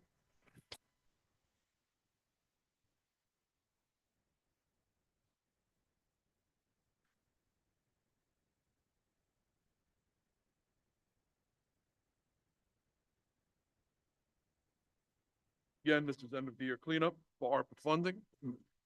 We're gonna transfer some money over. RL 252 is feeding RL 253. We gathered up the last of the money that we've had left over from ARPA and different things. This is the end of the year. We have to have it either committed or transferred to the salary lines. I'd have tried to hold on to it for another 5 years if I could have to do different things. But they pulled the rug out from under us and we have to commit this 100%. That's what comes up to the next one. Yeah, this, it's 30,000. He's transferring from his pump station improvements line. He doesn't have a contract anymore for that, or do you? But this is going into, it's related to the next RL for his Brown and Caldwell, which is going to be in the water plant improvement project. And he already has an existing contract with that, so we're just increasing that contract. So it's ARPA funding, we're just moving it to a different contract. And that's it. I'm sorry, you're just moving that 30,000 to another different. Yes, he's not going to use it on one, he's going to put it onto another contract. Not losing anything. Can I ask, are you prior to our, I'm saying it correctly, is one more in need of the other. That's what I mean. The money this could have went to, I can fund through the regular capital budget line. I have money set aside in the SCADA and rehabilitation, communication, transfer from radio to cell phones was the last project I had earmarked for any of this money. We've been in negotiations with Verizon for about a year now, trying to get everything worked out. Me and Wayne from the IT department have a pretty good path going forward. And like I said, I can fund that just through the regular capital budget. That freed up the money from trying to do a last minute with Verizon. And allowed us to go and concentrate on the lead service line work that we're doing with Brown and Caldwell to keep the city kind of ahead of the curve with the new laws and as they change. So, So this is the Brown Caldwell is more priority than yes. the Verizon. Yes, that's actually one of the top priorities for us right now, is making sure that we stay ahead of this lead and service line. It's that blurred boundaries thing again. I have to go after residents and homeowners and tell them what they have to do. Right. And the EPA, being as they can't do that directly, they just beat on me until I yell at the homeowners. So it's kind of, we're the only one they can go after. And they're doing it with the gusto, and they're going to be doing it across the country. But it's the homeowners who are going to bear a lot of this out of pocket. So we're trying to make sure that that information is put out properly. And they've been working on that since we started this, that we're meeting our deadlines on time and that the information we're putting out is as correct as it can be. It's pretty much covers the second RL. It really does, Councilman Porter. And I mean, as much as the rule was finalized in October 8th, if my notes are correct, I mean, there's still the gray area, like Jeff was saying, the coordination with how much, EPA or the Department of Health is going to be sticking their nose in it. So, I mean, it's almost like we're kicking the can down the road to try to keep up with them. And we have this project has the advantage of having an open contract you can allocate towards without. Right. Okay. This project was both of them were fully obligated. We're just taking 30 from here and increasing it to here. That's it. Simple. All right. Any other questions? I'd like a motion to expedite RL 24-252 second. to Wednesday's business meeting. Second. Motioned by Councilman Kavanaugh, seconded by Councilman Porter. Discussion on expedition. So the line here is funds must be allocated by December 31st or they will be forfeited. All right, clerk can call the roll. Councilmember Porter, Aye. Councilmember Middleton. Aye. Councilmember Kavanaugh. Aye. Councilmember Dundon. Aye. Councilmember Costi. Aye. Councilmember Hotchkiss. Aye. Council President Matavetsky. Aye. Thank you. That's 7-0. Okay. RL 24-252 will be expedited. And was it also 253? Yes. Yeah, and It's also 253. expedited. Yes. Well, we still would have to do the vote to expedite that separately. We can't tie Yeah, them we're together. about to say. But here, I can wrap this up quick. So Yeah. RL 253 is a resolution of supplemental agreement number 2 with Brown and Caldwell Engineering, requesting permission to extend the contract duration to include longer-term benefits of consultation and organizational support as required with future lead and copper informational updates. If there's no one from council that has any questions, I will make a motion to expedite. I'll second. Motion by Councilman Dundon, seconded by Councilwoman Middleton. Discussion. ARPA funds must be fully allocated by 2024.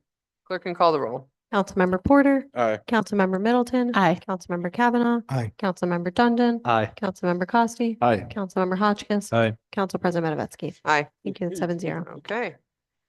RL 24-253 will be expedited to Wednesday's business meeting.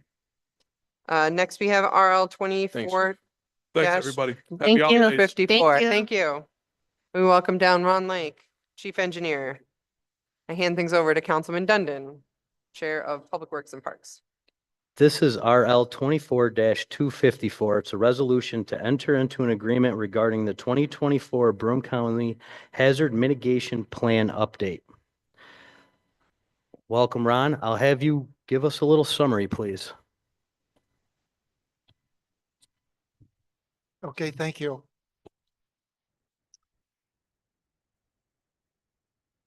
(2024) Broome County Multi-Jurisdictional Hazard Mitigation Plan.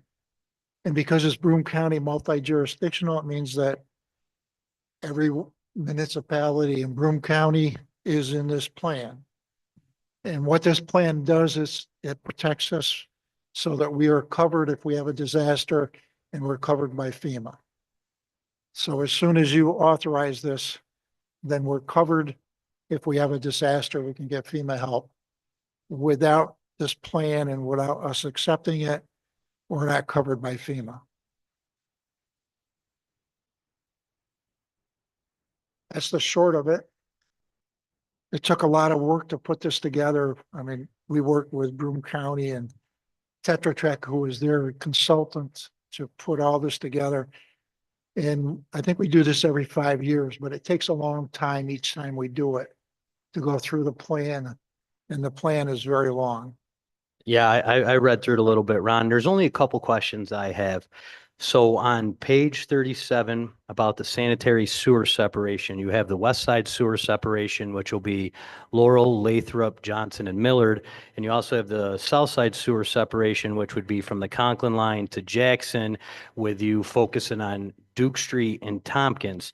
Now, I saw it said in that the challenges are with funding. If you only get enough funding, which project would be your priority? Well, part of, we're getting that new sewer and force main on Duke Street all the way to the Okay. over. So that's in progress. Okay, I didn't know if So that was my- already in progress. My real concern now is that other area of sewer separation. Okay. And then the other one I saw, which was page 39 with the Ball Ave, it mentioned the city would be buying out properties along State Street. Could you give me like where those properties would be along State Street, please?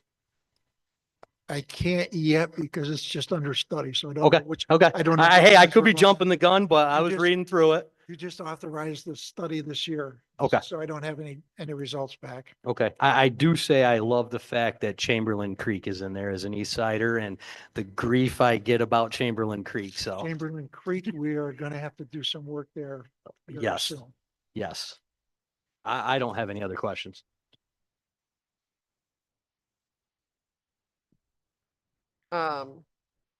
See, there's a request for expedition on this one. Only so that Um, we're covered. So is there, I mean, you mentioned that the process took a long time, but is there a reason that it's like it's like already kind of past, like, I didn't hear that. like, I guess, I mean, I get that it takes a long time to do this, but obviously it's kind of a big plan. And I guess I'm interested in why it's at the last work session of the year instead of the previous work session. It all depends on when Broome County gets it together and submits it. So they've just submitted it. So now we need to authorize our part. Thank you. And is there a motion to expedite? Question? I Or you have was a question? asking a question for, as I can see, they was talking about local flood control structures. I mean, is that in the first ward they're talking about? So what are they, if necessary, what would need to be fixed? There are some structures on the south side and along there that we need to make repairs on. Or some of them, we have structures where pipe passes through the levees and the flood walls.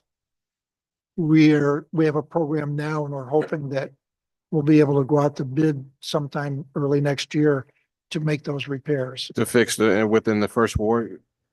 Because I can see when it mentions that it would protect downtown Yeah, as well as the first ward. Within the first ward, there's some work that has to be done at the stormwater pumping station Which is, where's that exactly? on Front Street. Front Street? Yeah, it's where it comes out and It it comes comes into the river. right there on Front And- Street, where it used to be right across from the karate. Well, Yeah, not there, but on down on McDonald Avenue. yeah, okay. All right. If any council members come up with anything that needs to be changed in this, is there even a method or path forward for changes to be considered We can make amendments to it after it's passed or on, like, I'm just trying to, after it's passed. after it's passed. So it is possible We for can us to continue. pass we this can- on Wednesday and continue to review and modify at a Yes. later date. That Is, I'm sorry if I cut you off, Dawson.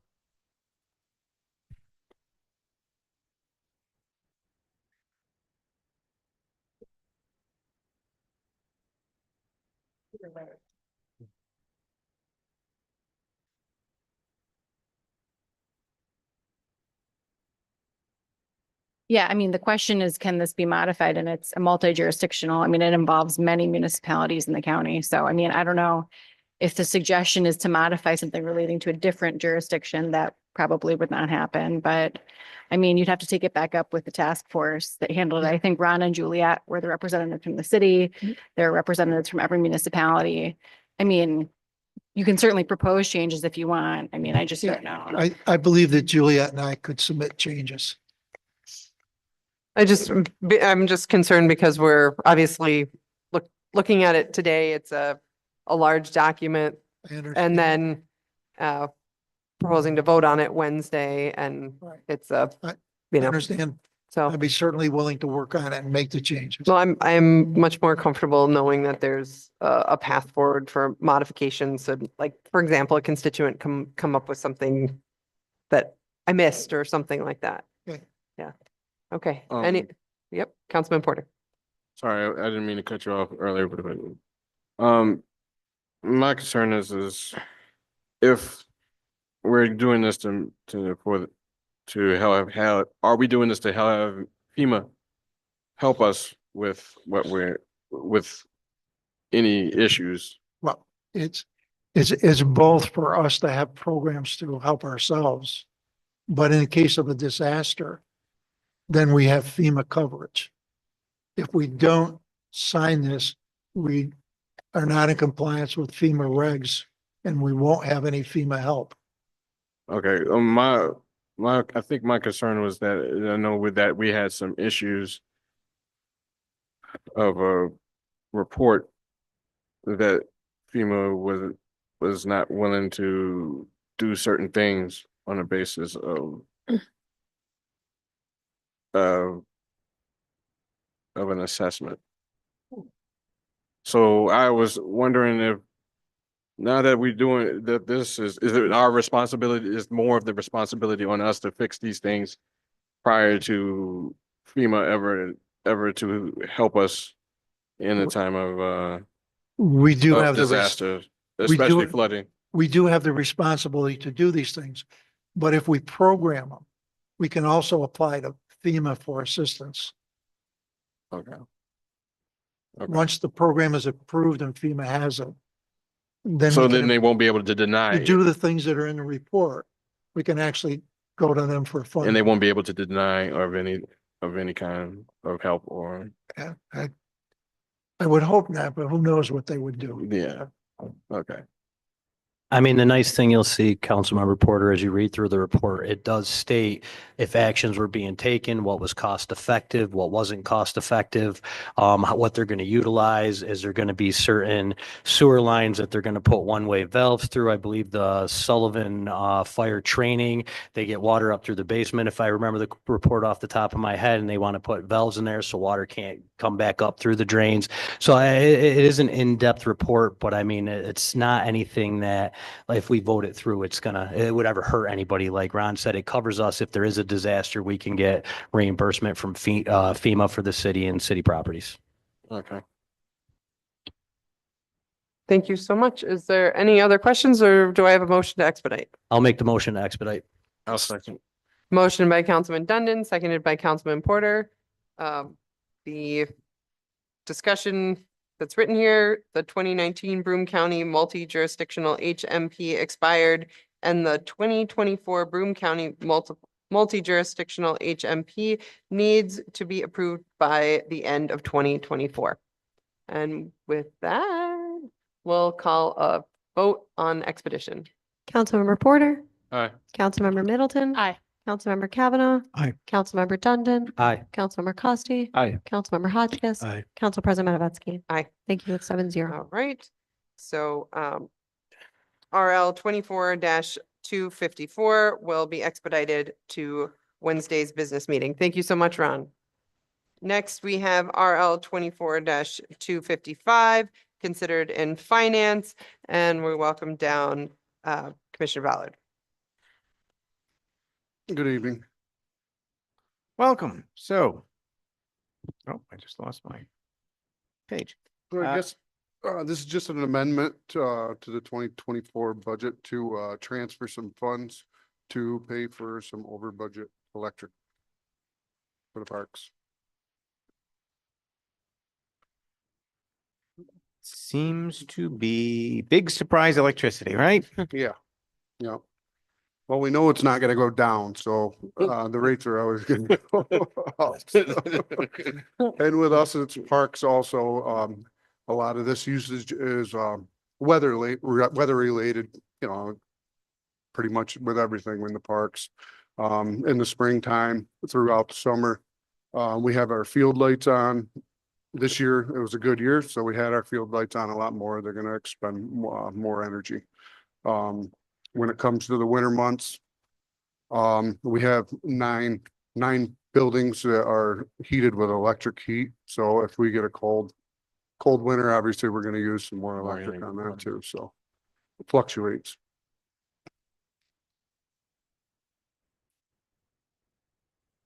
Any further questions? No.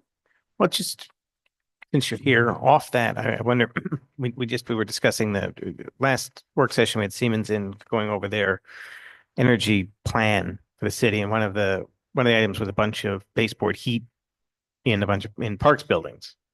And their solution was new thermostats. But I'm just curious, I mean, it's more of a capital thing, but would more high efficiency heat pumps in there might be a longer term, better, cheaper solution, I wonder. Than very wasteful old electric baseboard, which doesn't circulate at all, just kind of, anyway, just radiates, yeah. Anyhow. All right. I see that it's not requested for expedition. Is that? We didn't. No, it's not on. I just wanted to double check that is correct. It's on the agenda to be expedited. Okay, but it's not on the actual request form. Oh. So I wanted to double check which is correct We can do it in the next in year. the next year. Okay. So we will not need to take a motion to expedite. So thank you. That's it. Okay. So then next we have RL 24-256 considered in finance, and we welcome down Acting Commissioner of Public Works, Josh Paludi. Thank you. Yes, thank you.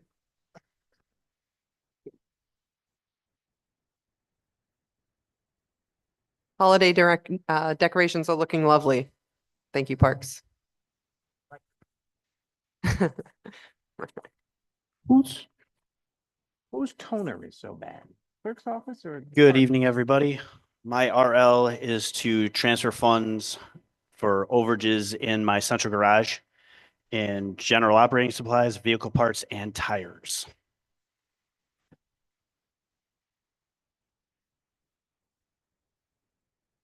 All right, my first question.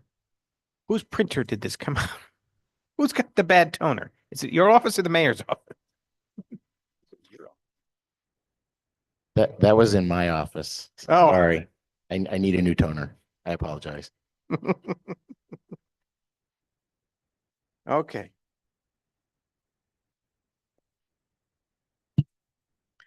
So. All right. Fairly straightforward, like. Just any particular problematic repairs or something, or just general increase in costs, or General increasing costs, tires, I had to get some special tires for one of our loaders. They're foam filled. They're really expensive. Okay. Vehicle parts are just, it's that time of year for us where we switch from summer to winter. You put the plow on the front and all that weight. Things can break. Just break and we're just moving on like that. And general operating supplies is just something we're kind of learning since we have had the Napa changeover. Gen op is not all, is also for the shop and the garage. So it's all the consumables, it's zip ties, grease. It's also paper towels, toilet paper, all that stuff for that A building. bunch of nonsense. It's not covered under the Napa contract that you're now having to piecemeal buy. I'm sorry. Sorry. Bunch of stuff not covered under the Napa contract was just parts that's you're now having to buy piecemeal. Right. Essentially, yeah, okay. All right. Any other questions? No. All right. And this, did we check the expedition box on this? Check here. No, No, we've not checked. no. Okay. Double checking that that's correct. You don't need it expedited. Okay. Great. Oh, Yeah, he just told me his tires, he needs the tires. He's got some bills. We got to pay for some tires. So. Fair enough. Motion to expedite. but I'm gonna double check. Second.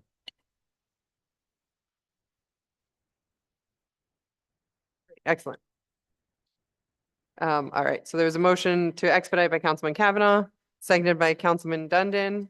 Thank you, Councilman Porter, for the assist. We just heard the explanation, which is that there is a tire bill that needs to be paid. So with that, the clerk can call the roll. Councilmember Porter, Aye. Councilmember Middleton. Aye. Councilmember Kavanaugh. Aye. Councilmember Dundon. Aye. Councilmember Costi. Aye. Councilmember Hotchkiss. Aye. Council President Matavetsky. Aye. Thank you. That's 7-0. All right.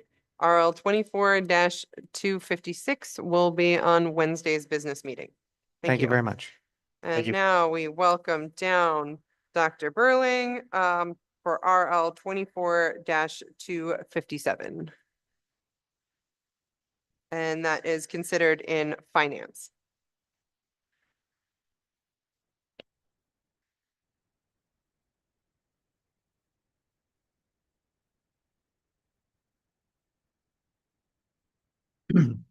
Okay, so, RL 24-257, an ordinance to amend the 2025 CD community development budget to reflect service reductions. This is not a happy amendment. What happened? And you're not the person I want to be cross at, so. He's homesick. Oh, No, this was a situation that was flagged by HUD. We're reducing the service cap. We're actually over the cap by 31,000. It's based on program income, and we normally do a rolling estimate because our calendars are different. I'm sorry. Our calendars don't quite match with the federal calendars. So we've done it that way for years, and HUD was fine with that. So we would give them a rolling estimate of program income amounts, and this year they wanted actual. But we haven't completed our year. So we've expended, it's an issue that's not an issue, but they're making us correct it. And then next year, it'll be based on actual. does this have any relation to the previous RL where we had an audit of program income and we had to restate program income and have that lump sum thing? Is this a fallout from that same process or? It's related. Yeah. Yeah. Are you, okay, I just wanted, were you talking about the, I can't remember what they were calling it, the reconciliation? Yes. Yes. This is not, it's not the same thing. It's related. I don't know how else to put it. The reconciliation was regard to how it was receipted and noted. This is, we used a process that they had approved and they said to use to estimate the income so that we could identify the service cap. And then they questioned it this year and said, no, we can't do that. So now you have spent more than we were allowed to. So that's what the second one is related But to. your contention is that Yes. you'll stay on this new actual reporting. Mhm. So it gets made up on the back end essentially? Like your actual will come in close to your estimate. It's really hard to say with program income. It's hard to, if a project closes out, we don't get the income from that. You know, it's not a stable figure. So for them to say you can only use that information, we have to basically wait to the end of the year to see what it is if they're not going to let us estimate. So we're still discussing with them how we're going to go forward with this because we have never had this issue come up and I don't want it to happen again. So I'm trying to understand the actual monetary reduction Mhm. is a reduction of what they are granting us or a reduction just in the estimate of program income that's part of the budget? We've spent more than can be spent in that program line. If you can only, it's like a percentage that we can spend. And if we go over that, then we have to give it back. Yeah. So we obligated too much. We thought we had more money in that line based on our estimate. And the money is just constantly coming in and changing at different levels. So we didn't physically overspend anything. We over allocated it following a process we had in the past. Nobody would have gone without. If we had awarded the money we had, it would have been there. But it's one of the requirements that we stay below it. So it's trying to explain HUD rules it just gives me a headache. You know, they have a huge process to manage a huge amount of money that every city, you know, that qualifies gets. And so they have these really cumbersome processes. So there's a certain amount we can spend on program services and we allocated too much. And it's based on program income. So then it's not going to happen next year. So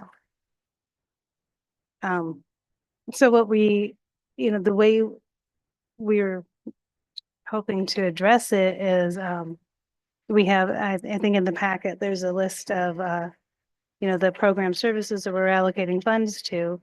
And, the most uniformly fair way to do it was to reduce all of them by a set amount that were over 10,000. I mean, was that uniformly fair though? Well, the I ones mean, that's spreading a setup, just a random set amount against different allocations. Would it not have been perhaps more fair to do them based on the amount you had to reduce and then a percentage based on what the allocations were? Well, it kind of ended up working out that way. The ones that were 10,000 and below were excluded from it. The majority of them were at 20,000. There were a few that were more than that. I mean, there's I'm not picking on the Boys and Girls Club, but we have after hours teen programming for 50,000. They're getting hit by 2,600, and you have something that's and a bunch that are at 20,000, all getting hit for the same. So the impact is more than twice as much to a bunch of them than to that largest one. But yeah, I don't. I guess I am sort of questioning it, but I don't know if people have reached out to the recipients to see if there's particular needs that are being hurt or not, or. We did. Yes, we did. The contracts haven't been issued, so they haven't received the full amount yet. So they don't have to pay back anything. So that was one big concern. I get that, but I mean, Right. generally speaking, when we approve the whole budget, that's the amount they kind of are expecting to get, right? Yep. So they've planned for this amount that we're now clawing back, Yeah. even though they haven't actually gotten the money yet. Yeah. Yeah. It was a difficult, it was a difficult process that we weren't expecting. It just seemed the simplest, fair way to do it was to split it and everybody loses like 2,600. which the ones that have asked for more money have larger programs and they'll feel it just as much as those that had asked for a smaller amount. I don't know because I don't have because I'm not in the weeds on these projects. I don't know that, We we are. okay. So, You know, I don't know that, I don't know, Fairview Recovery's opioid case manager maybe loses that $2,600 and now we don't have enough money to pay for that case manager anymore versus we can get, or, we're giving out 200 less backpacks. I don't know, but if this is, well, the backpack program is. I'm just throwing out example. I have no, Okay. I don't know. But But I'm saying, am I going to get a call They're all so important. later this week from Triple Cities Makerspace that we can't have our program now because you took away, X amount of our budget? Councilmember Kavanaugh, Yeah. is this something you want to take back to committee just to dig I mean, into it more thoroughly? Because we have I'm kind of on the same page with you, a little confused about this and don't want to take up all of tonight digging into it. Again, we're hitting a deadline. So I'm gonna remind again, like I did previously, that we will have to have a special business meeting before the end of the year due to the CSEA contract still not being received by council. So we know that we're gonna have at least one more business meeting. Is there a Well, I mean, delaying this is going to delay the contracts getting signed. right? So, but didn't we voted at our previous special business on contracts for CDAC money?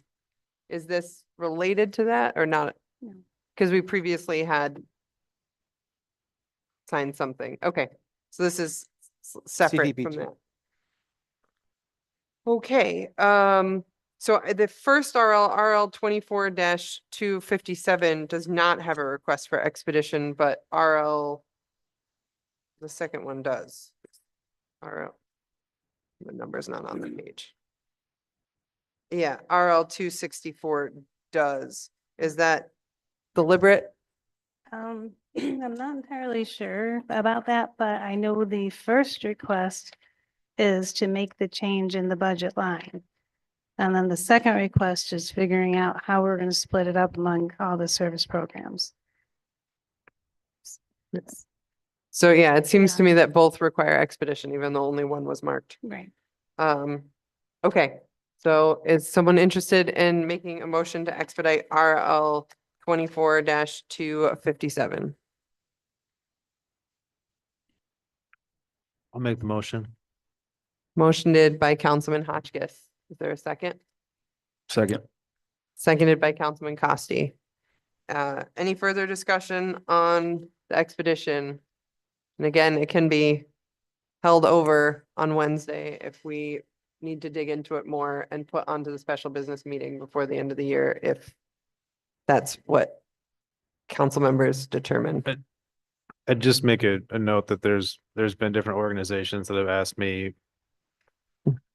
where their funding is. When this money is coming, Yeah. because I think it's been held up for a while. Just an FYI, I don't, that's all. How long has this? How long did this take to percolate through? When did we find out we had to change our allocation and? I think we started with discussions probably November. We had a change in our HUD rep. And so we didn't hear about it for a while. When we became aware of it is when we started really looking at where we could cut, and there were some proposals to just eliminate one line of funding entirely, and that wasn't fair. So then it took a while for, us to come to agreement on how to reduce the amount. And here we are, so. Yeah, so we do have a new HUD rep. Sean, Mello, I think his name is. So whenever there's a changeover, there's always a lag in communication. And until we knew that it was something we had to address now, there was time in between. Okay. Okay. So But if you have ideas or suggestions on how you would rather see it reallocated, Steve should be back in the office tomorrow and I'll be here. all right, so we're about to vote on a motion to expedite it. Again, that doesn't mean that it has to be voted on Wednesday, just that it would be on the agenda. So if there's no other questions, the clerk can call the roll on that motion to expedite. Councilmember Porter, Aye. Councilmember Middleton, Councilmember Kavanaugh, Aye. Councilmember Dundon, Aye. Councilmember Costi. Aye. Councilmember Hotchkiss. Aye. Council President Matavetsky. Aye. Thank you. That's 7-0. Okay, RL 24-257 will be expedited to Wednesday's business meeting. Next we have RL 24-264. We kind of were discussing them together. Is there a motion to expedite? I'll make the motion. Got to keep them together. Yeah, okay. I'll second. Motioned by Councilman Dundon, seconded by Hotchkiss. All right, give it to Councilman Hotchkiss, the second. And I think we've beaten a dead horse on why this needs to be expedited. The clerk can call the roll. Councilmember Porter, Aye. Councilmember Middleton. Aye. Councilmember Kavanaugh, Aye. Councilmember Dundon, Aye. Councilmember Costi. Aye. Councilmember Hotchkiss. Aye. Council President Matavetsky. Aye. Thank you. It's 7-0. All right, RL 24-264 will be expedited to Wednesday's business meeting. Thank you so much, Dr. Burley. Next, we have RL 24-258, considered in Public Works, handing things over to Councilman Dundon and welcoming down Director of Economic Development, Sarah Close. Yes, this is RL 24-258. It's a resolution authorizing a $545 grant from the Joyce F. Smith Fund. Sarah, would you please give us a little summary about this? Yep, so this one should be quick and easy. This council has already supported multiple allocations to the Eagle Viewer and Associated Interpretive Signage Project. This is the last $545 it is needed to ensure that we can print all 12 of the informative signs as opposed to the 8 that we currently have a budget for. So just asking for a vote and an expedition to accept these funds so that we can complete the project and get everything installed.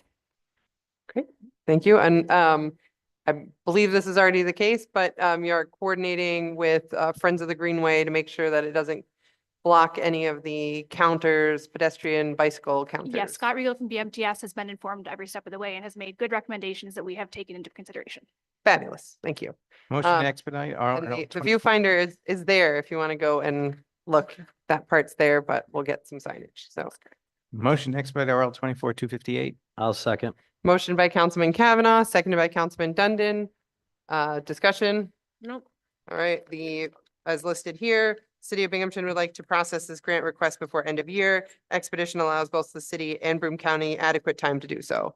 All right, clerk can call the roll. Councilmember Porter, Aye. Councilmember Aye. Middleton, Councilmember Kavanaugh. Aye. Councilmember Dundon. Aye. Councilmember Costi. Aye. Councilmember Hotchkiss. Aye. Thank you. Council President Matavetsky. You guys would say the 7-0. same, but I'll take my 3 hours of extra time today, I guess. Have a good night. Good night. All right. So RL 24-258 will be expedited to Wednesday's business meeting. All right. Next, we have RL 24-259 considered in finance. So welcome back, Comptroller Robinson. Good evening.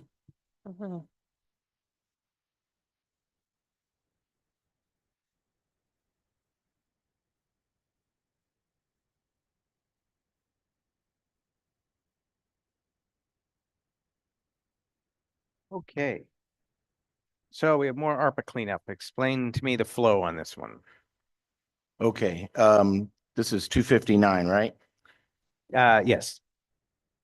So this is general fund and capital fund budgets. I guess we could have discussed this with Jeff's too, because Jeff has 2 lines on here that he is not going to use, ARPA lines, and he gave that back to finance, and we're going to use those for salaries.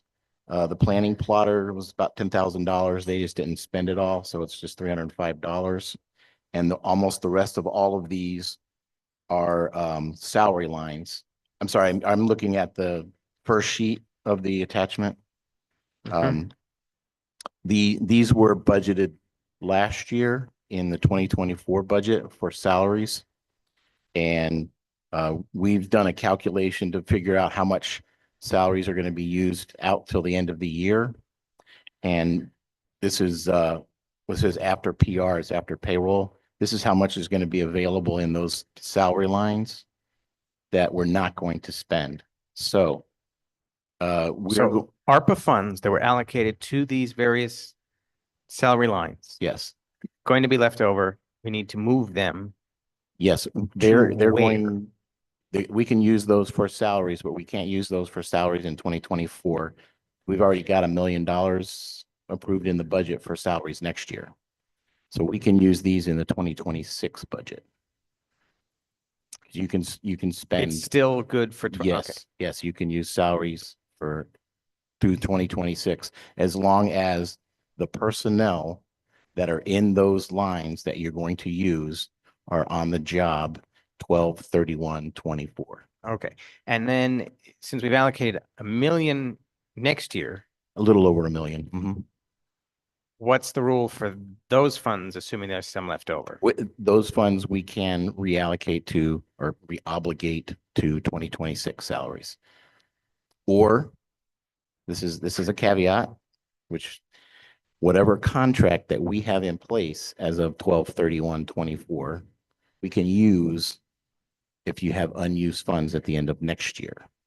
Okay. So, for example, if you have a project, say the water project that Jeff was talking about, and he needs an extra $30,000, and we're not going to spend $30,000 in salaries, you can reobligate those salaries, because I'll have to go onto the website and obligate everything by the 31st. But I can go on the website and reobligate them next year to his project and take them out of the salary line since we're not going to use them. Is that because they're already under contract and salaries are considered under contract? If that person is in that job on the 31st of 2024. So.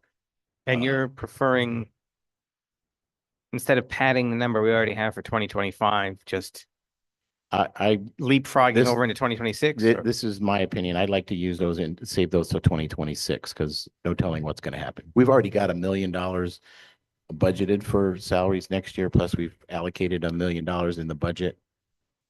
And this is basically $242,000, which is basically less than 0.5% of our $46 million ARPA funds. So. And what, how much ARPA money did we start in the personnel lines this year? 2020. I'm sorry. How much money do we have did we allocate for ARPA and personnel this year? I don't know the beginning budget number. But I mean, it's in the budget and it's easy enough to add up. I'll find it. Okay.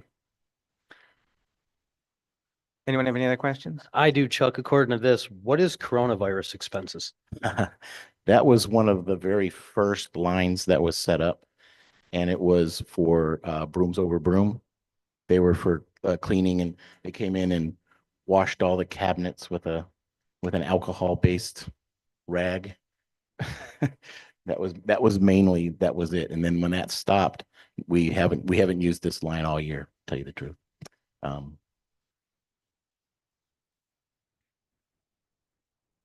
Hopefully we're still cleaning. I'm sorry? I said, but hopefully we're still cleaning. Well, Josh? It's not as deeply. I believe so. I don't know who holds the contract, but it's correct. It's not Brooms Over Broome. Okay, I will motion expedite RL 24-259. I'll second.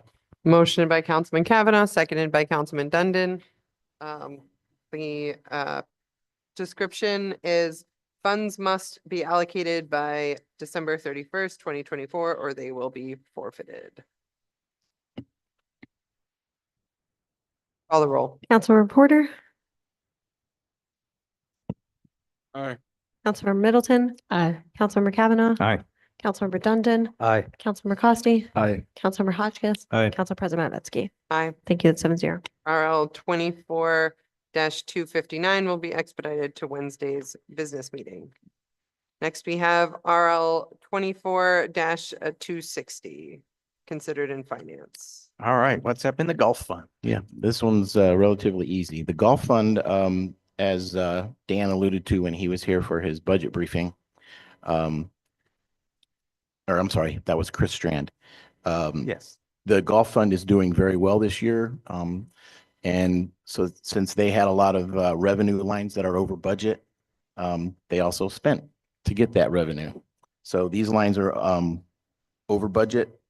The pro shops, merchandise, golf operations, promotions and marketing, which he alluded to, and the pro shop sales and the well, actually, no, I'm sorry, just those three. And then the rest of them were all revenues that were over budget. So we're using those over budget revenue lines to fund the over expense lines. So right now we are through receiving their financials through October. So we don't have November's and December's yet. I did a really good estimate. I'm hoping so I won't have to come back. But we'll see, because I don't know how many people are buying Christmas presents from Ely From the Park pro Pro shop? Shop. Maybe, hopefully. So, or how many people are throwing parties in the bar. So, Okay. Motion to expedite RL 24-261. Second. Nope, sorry, R 24-260. I keep doing Second. that. Motion by Councilman Kavanaugh, seconded by Councilman Dundon. The discussion listed here is please expedite to get entry before year end.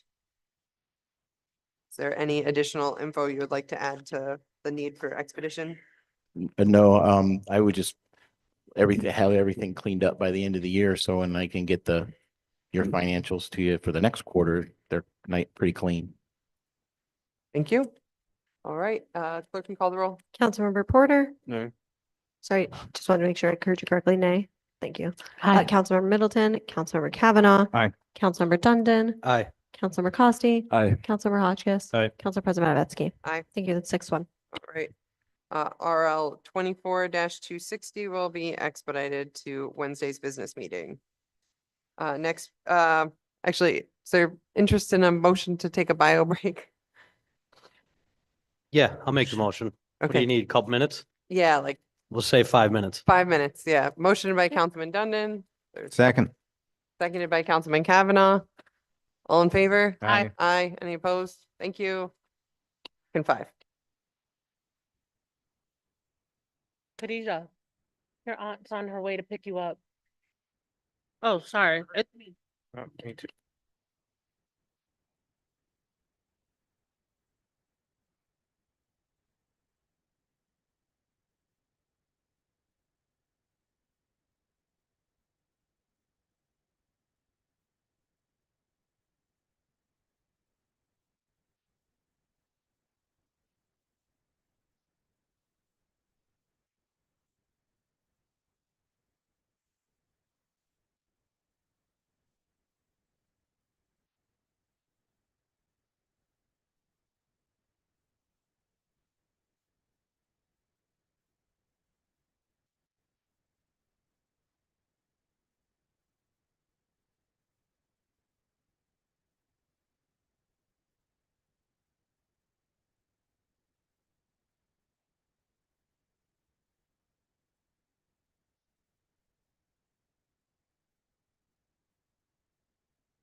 All right. Let's get things moving again. All right, we are at RL 24-261. Considered in planning. We welcome back the deputy mayor. Hand things over to Councilman Hotchkiss. This is RL 24-261, an ordinance to amend the 2024 general fund budget for costs associated with 2 fire damage property demolitions. This is for 122 Henry Street and 17 Williams Street. Anything else you want to add, Megan? Just that, council, I think as you'll recall, you approved amendments to pay for the invoices for the, demolitions to Gorick earlier this year. These are the invoices for Keystone for air monitoring. We try to send them down together. For whatever reason, the air monitoring invoices weren't included for these 2 properties. So this is just covering those costs.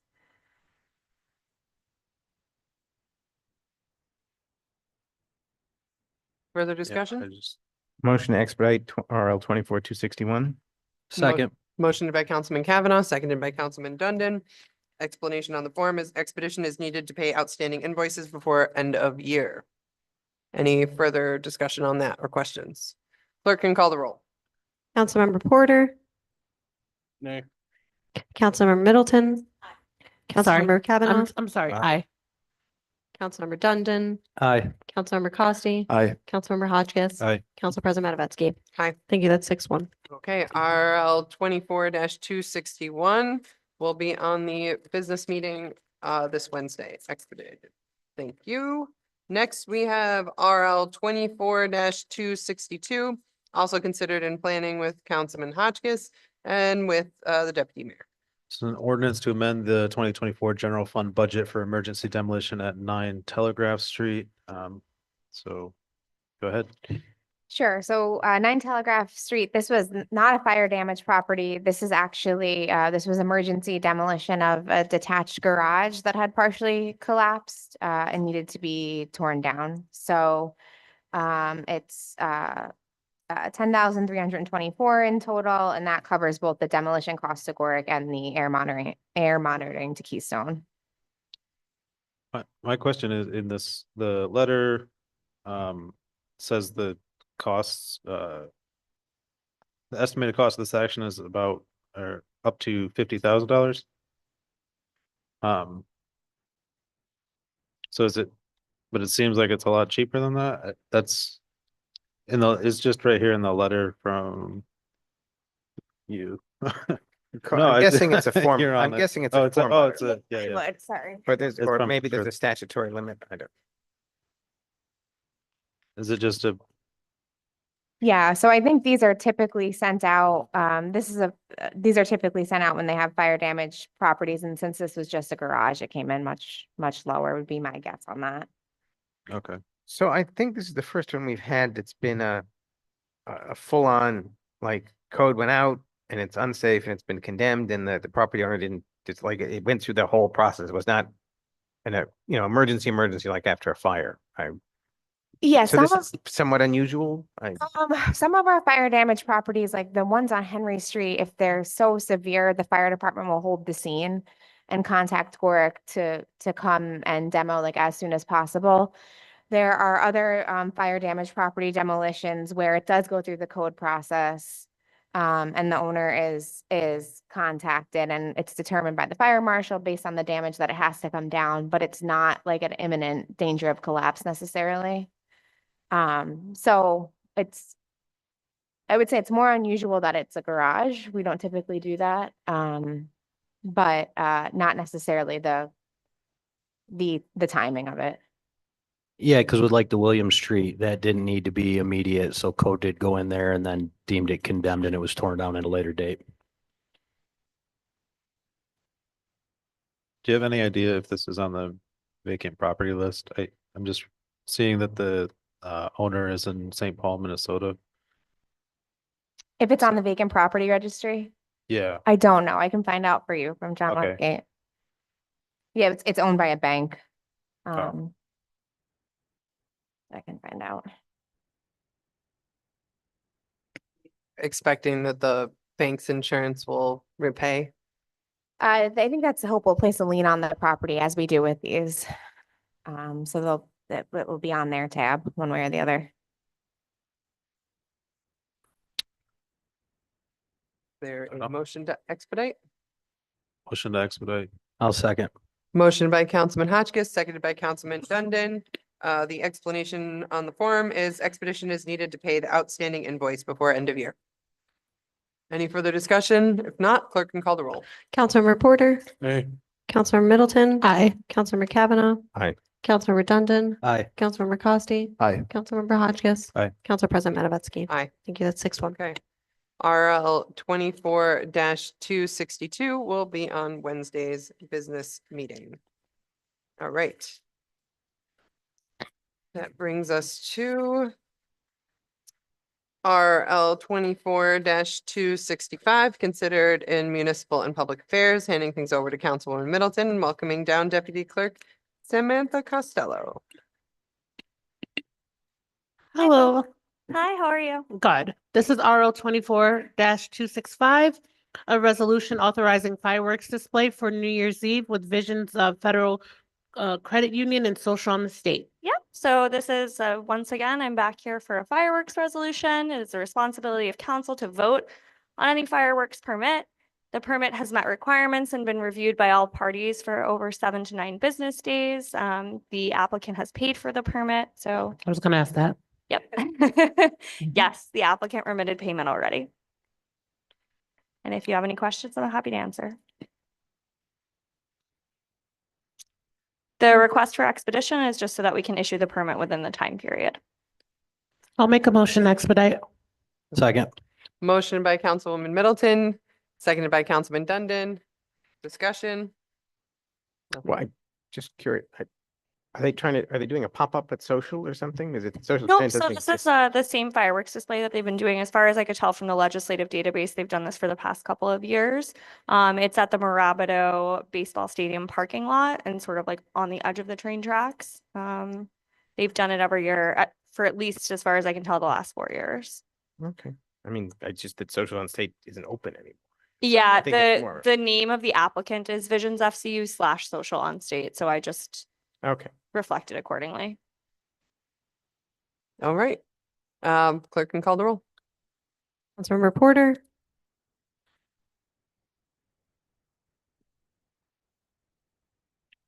aye.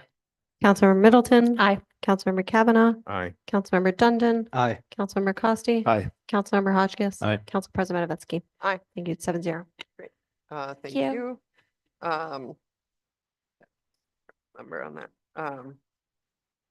RL 24-265 will be expedited to Wednesday's business meeting.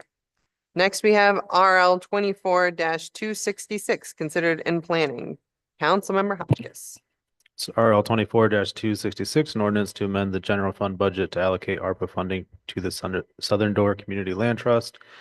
We had some discussion about this earlier, but I saw the opportunity that there, right now at the end of the year, there's ARPA funding that became available when previously we were told that there's not available to support this project. I think we've done a lot of, everybody here, I think, is familiar with the project on 6 Florence Street. Some of us have toured the building. Some of us have, we worked with the builder, seen the presentation. I thought it would be a good opportunity to provide this funding to a different organization that is in housing and is committed to developing permanent affordable housing within the city of Binghamton, and really help them get their first project under their belt so that they can kind of grow and use that as their stepping stone to continue to do more either rehab or development and everything else that they would like to do as our only land trust in town. So that was the thinking there. I know we had the discussion earlier regarding the land bank, and I think the land bank, as we saw, it has a considerable amount of funding that they're sitting on, and they will continue to secure grants through the state and other avenues that will support their operations. And I think this is the final unique opportunity to give this organization a chance to get this project under their belt and get it moving forward. And it would have been great if we had been able to do this earlier in the year and seen the progress that they could have already had done up to this point. So that's why I put this here. And I think it could happen. So is there any questions? Yeah, Yeah. yeah, let's talk about it. Were you able land trust, and do you have a sense of what would be accomplished with, since their request was a lot larger than this? Yep. They can't go into details too much, but they haven't been deterred by the city not funding their project. They've continued to aggressively seek other sources of funding, that they're coming up on that. So this wouldn't, again, yeah, their original ask was much higher, but their needs are lower because they've had an opportunity to find other funding. So this is, but it won't fit their whole bill of the project. So. I had a question. Yep. So am I right, before we were on council, they came and asked for money from city council, correct? I thought this, I don't think this is, yes, right? Okay. So they asked before, right? Okay. Thank you, Alumni. And Yes, to my understanding, they asked, but it was not seen. so they asked and they weren't seen? Okay. Just wondering about that. Were you gonna say something? Oh, I don't have that particular history. I believe it, but I don't know the details of that. And am I correct? They came before us too this year, correct? So this is Hadra's organization, correct? Yes. So I just wonder why the city doesn't want to work with them because another thing, I know that they need some type of city funding backing to help them gain other grants, right? So if they get backing from us, that helps them get other support from other places, correct? And I Right. think the city's the only one who really hasn't supported their program, correct? Yeah, It's I been a think, hindrance?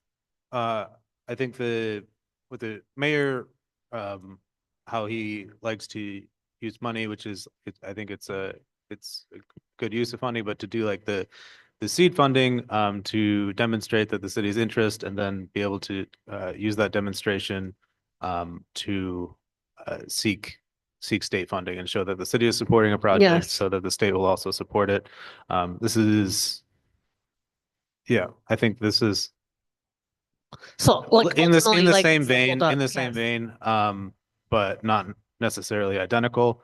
And I think what else was I trying to say? But overall, as an organization, trying to get your first project under your belt, and it's showing that you had support from the city, and that you have a thing that'll allow them to continue to work forward.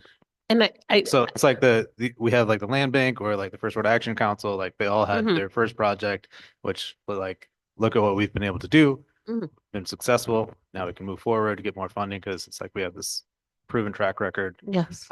It's just the barrier is for a lot is this first project. So, yeah.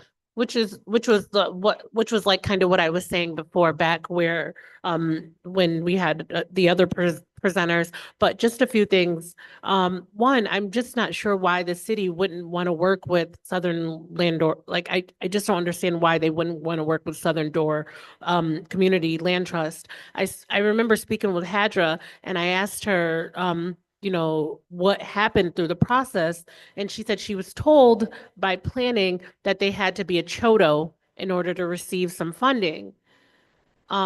so then I said, well, I asked about, I said, well, how do you, become a chodo? And I guess like you're chosen, I guess it's like kind of, it's at the discretion of, I'm not sure if it's planning or the mayor, I'm not, mayor's office. I'm not sure. How does that work, Megan?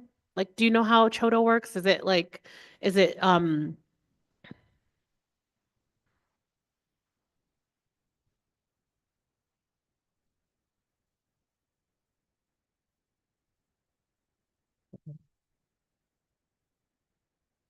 So I believe planning did meet with the land trust and offered to help walk them through the process of becoming a chodo. I'm not sure why they didn't pursue that. But it's my understanding too that the administration and I guess other city departments have met with the land trust multiple times and pointed them towards other funding sources and encouraged them to apply elsewhere. And there are other grant opportunities through HCR specifically that they haven't applied for last that I was aware. so, but my thing is, why wouldn't we give them funding? Why would we offer them to go to other places? So I don't know how much, I guess we want to get into this on the record, given what I said earlier about the timeline and it just not, I don't think it being possible for this use of. But they asked for it before we were on council, and then they came to us earlier this year regarding it. But I think that there were a number of issues with what they were proposing in terms of feasibility, and the difference between the land trust and the land bank in terms of a track record. And I understand Yeah, the but they point don't, that. they don't have anything yet. They're trying to get a chance. Is it because of their minority? Like, I'm just like, I honestly don't understand like what the holdup is like No, for them. It's not for that reason. Okay. Okay. But I just wonder what the special holdup is for them. If they're trying to build affordable housing, it should be for all, not just for one set of, I want to be clear that we fund multiple affordable housing Okay. providers. Yeah. So that have track records and that come to us with good proposals. Mhm. It's not, it's not all of the city's affordable housing money is going to the land bank over the land trust. We support a like a varied group of nonprofits from First Ward Action Council to YWCA to Greater Opportunities to Metro Group. They've all received affordable housing money from the city.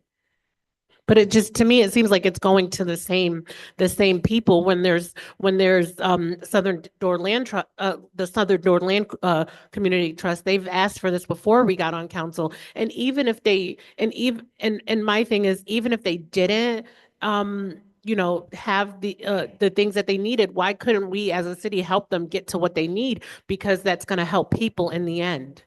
Like, it's like the same old thing, like, it's like the same old thing. Oh, we'll just give Yeah, it to so this person and that person.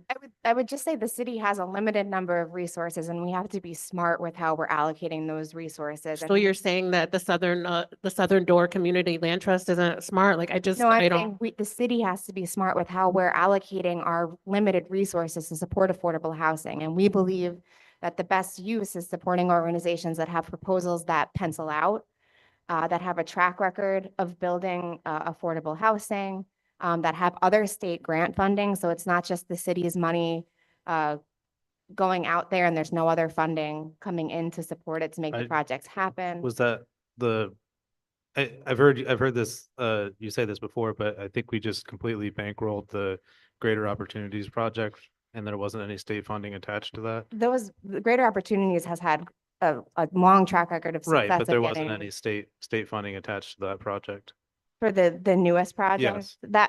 For that project, there may not have been, but they receive millions from HCR for other projects, specifically the one on Munsell. I understand that too, but we can't build a track record if they're not given a chance. Like, to me. I understand that point. I understand the point Councilman Hotchkiss was making that there needs to be, they need support from somewhere. It's just, my point is that the city needs to be making decisions on where we're putting our limited resources for affordable housing.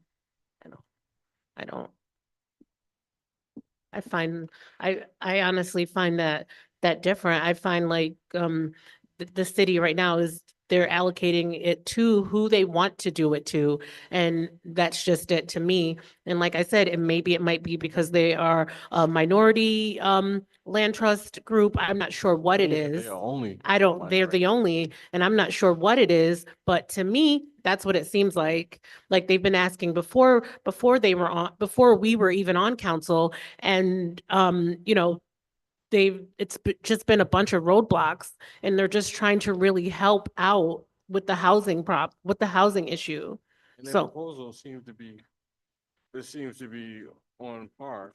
So I don't understand why that. even if the proposal is not on par, then like how can we help them as a city get to where they need to be? Because I'm pretty sure that the city has helped other organizations get to where they need to be. Like from what I'd have to look up my emails from Hadra, but from what she told me is that it's like you're chosen to be a chodo in order to get that. And that would help them so much. But I'm just confused. Like I said, I'm just confused by the whole, the reason why like this project hasn't been supported and there's other projects that have been supported. So. Councilman, Councilman I'll Cox. tell you what I think. I mean, we asked all year long if there's any ARPA money left. It was always no. And then the last meeting of the year, $400,000 appears out of thin air. You're right. I was born at night, but it wasn't last night. You're right. Yeah, and then it's just, on top of that, there's the added pressure that it's like, if you don't spend this right now on the project that we have outlined, then we light it on fire essentially. And I don't really buy that. I think if we wanted to get a contract together in a expedited fashion, I think that could happen.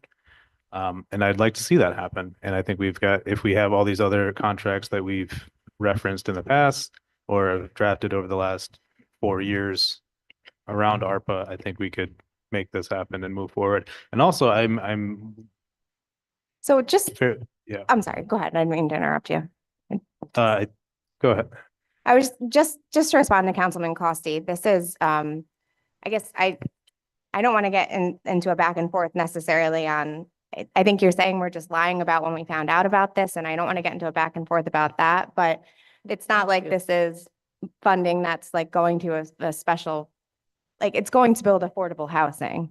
It's not. Yeah, something that. I'm not saying it's a bad thing where it's going. I'm just saying the timeline's pretty funny. Yeah, it is. But it happens to be the choice. I think it's a great organization that it's going to. That's not an issue. Yeah, I just want to point that out. I mean, it's going to an organization that council has. And when it is supported going in to the in past. organization that they have of your choosing. Of your choosing. Again, It's a choice. just from a process side here, nothing is going anywhere until there's a vote on Wednesday. So when nothing we has found- been decided. The only thing that has been decided is that it has been motioned to be expedited to Wednesday's business meeting. And when the city found out there was this money available, there was no email to council or We nothing. found out last week. Yeah, but we so- still didn't get an email. So I guess Councilman Hotchkiss has been expressing that he is interested in taking a gamble with some money to see if I don't there's- think it's a gamble. He doesn't think it's a gamble. My words, not your words. Is Can- there Can I just a ask? lower amount? Can I that just city ask, council- Mike, like what your opinion, like that's not my area expertise. Like, what do you honestly think? I mean, I like Nate's idea. Nate's heart is in the right spot. But by the time their lawyers get it to Corp Council and you get that contract with Christmas being next Wednesday and then New Year's being the following Wednesday, it's never going to happen. And then the money is not going to be allocated to anything for housing. It's And horrible. I mean, as much as you'd like to see it fast tracked, you don't know how fast their attorneys are going to be able to draft a contract. You don't know what legalities or legal problems Corp Council may find in the contract. I mean, sometimes contracts with developers to buy property and to build can take months to even a year Mhm. out. And to do it, I mean, if it was 2 full weeks, I might even roll the dice with Nate. But Okay. knowing that the holiday is right here, you're Mhm. never going to get it done. And then if anybody's on vacation, forget it. If Yeah. anybody's off for the holidays, forget it. I mean, that's the downside. And that's why I mean, I voted the way I did and I kind of pushed the way I did because if we don't allocate it to some form of housing, we lose it. And I'd rather use it than lose it. Even if it's not in the ideal way, it's still going to be utilized to help a need in our community. So Mm. I'm a little skeptical about the timing myself, but it Yes, is. what it I is. am too. I So- think it should have been more transparent, like, Right. yeah. think last year around this time was when the former city council was allocating like the final $8 million of Yeah, they ARPA did. funding across 3 different projects. Yeah, They they did were- a fire Well, sale. they were related to either Boscov's or housing, but it was just like very intentional that like we wouldn't have any say in what happened with those allocations. So yeah, I think, and I would like to see that any language that specifically says ARPA money has to be under contract. Because my understanding was it just had to be voted on in an ordinance. It's a request for, Do we actually make the motion to expedite? no, we're still in Oh, okay. discussion. Because nothing's gonna get resolved at this moment.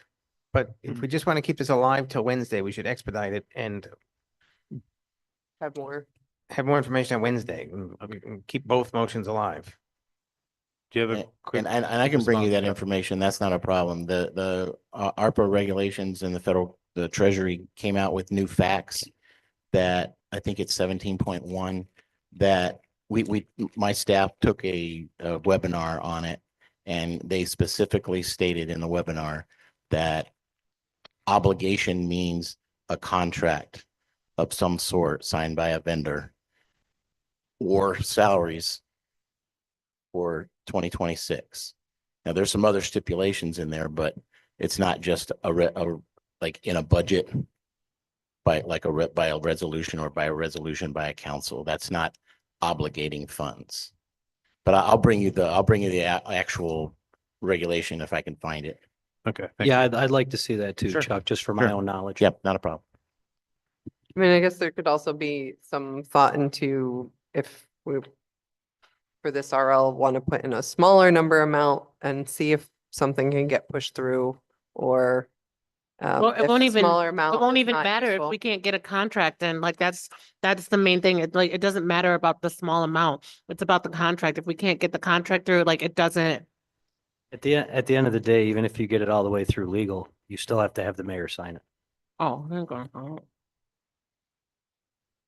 Mhm. Okay, so is there a motion to expedite this? Motion to expedite. Motion by second. Councilman Hotchkiss. I sec- Seconded by Councilman Porter. Quick question though, if we expedite it, still, what is that going to do? Like, I'm just like kind of confused if there's, if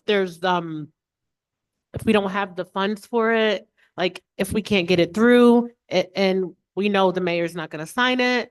So like what, honestly, like what would be the reason to expedite it if we know? Just if you have a plan, let me know. Yeah, so if we can come to some resolution over the next 48 hours, then we could vote down the land bank and vote for this. Okay. So that's how Okay. this could move forward. Okay. It could go a lot of different ways, but that's how Okay. it could go forward. So you're proposing maybe like off, like after this maybe meeting, like to Yep. see, okay, Lots, that's fine. lots of emails and phone calls and Okay, that's everything fine. else. Yeah. Corporation Council brought up the lack of a resolution for the mayor to enter into a contract. Is that, Of did I course, catch that it's right? Not gonna happen. Not wanna gonna jump sign in? it. Just, I don't have an opinion Not on gonna anything happen. else, but I mean, if you look at the land bank, it's a resolution to amend the existing agreement to add additional funds. So this is just an ordinance to transfer the funds, but you would need a resolution to authorize the mayor to enter into an agreement. Presumably that would get Just as like tacked a on to little- the special business meeting we have to It have, could. I guess. Like, they don't have that. Thank you for adding that clarity. All right, so we taking a vote to expedite? Well, clerk can call the roll. Councilmember Porter, Aye. Councilmember Middleton. Aye. Councilmember Kavanaugh. Aye. Councilmember Dundon, Aye. Councilmember Costi, Aye. Councilmember Hotchkiss. Aye. Council President Avetsky. Aye. You did 7-0. Great. RL 24-266 will be expedited to Wednesday's business meeting, and Councilman Hotchkiss has a lot of work to run down. Next, we have RL 24-267, considered in finance. Councilman Kavanaugh. 1 second.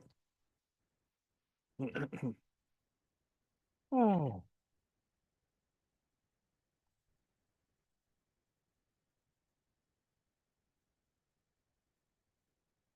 No. I almost have it. Give me a second, Sophie. All right, there we go. I got it. I had it open. I misplaced link. Okay, so this is RL 24-267. An ordinance amending section 92-12 of the city charter to update the mayoral salary for 2026 to the 2029 term.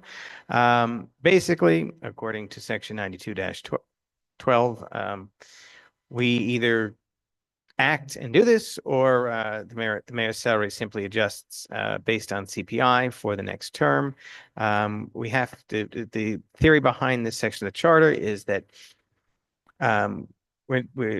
council doesn't do this during an election year, and it doesn't affect the current mayor's salary at all. It's all post-election. So in theory, that takes some of the party consideration out of this. I dug in and did some research, looked at our peer city group, other upstate cities, some of the downstate towns and such. We are significantly lagging the pack in terms of mayoral salary. I think we need a adjusted salary to attract somebody that's willing to take on the significant job of being mayor of the city of Binghamton. It's not a small task. We have numerous other city employees, from police officers and firefighters to department heads, making more than the mayor. There is, of course, the kind of argument that the mayor is an elected position, it's public service, yada, yada, yada, but you have to keep up with the cost of living, and you have to have a reasonable salary. So if we take a look at Utica, they are right now at 93.5. Troy's at 95,000. Niagara Falls, be nice to be mayor up there, 125,000. If we go to so Ithaca, of course, has a city manager. They've gone to that. We had a salary of 185,000, and they're looking at raising that already. Cortland has a mayor, but also a city administrator. The city administrator is at like 140,000. And then if you go downstate, a lot of the Nassau counties, towns that are about the same size as us, but a lot more shishi, they're paying between 140 and 170,000 for their mayors. Their city council folks, by the way, part-time like us, are getting around 30 grand a year for part-time nice. Mm-hmm. work. Yeah. So that's the Freeport, Valley Stream, Hempstead, that's that sort of place, those sort of places. Even Vestal, I think the town supervisor makes like 105, I think, Something or like something. that. Yeah, Yeah. that's crazy. So we're lagging. I think we need to make up some lost ground. I've proposed in this RL a $95,000 base salary to start the next mayor's term, with 1.5% increases for each year of that term. It'll bring it to just a little under 100,000 by the end of the next term. So I think that catches us up. It certainly doesn't put us in the more indulgent towns, though. But I think keeps pace with some of the increased inflation we've had over the years, and I think it makes sense. If I remember right, there's been opportunities in the past that city council has not done the wage increase, and that's part of how we've ended up in a spot where we need to make some jumps to stay in the range. believe you're correct. I can't cite chapter and verse, though.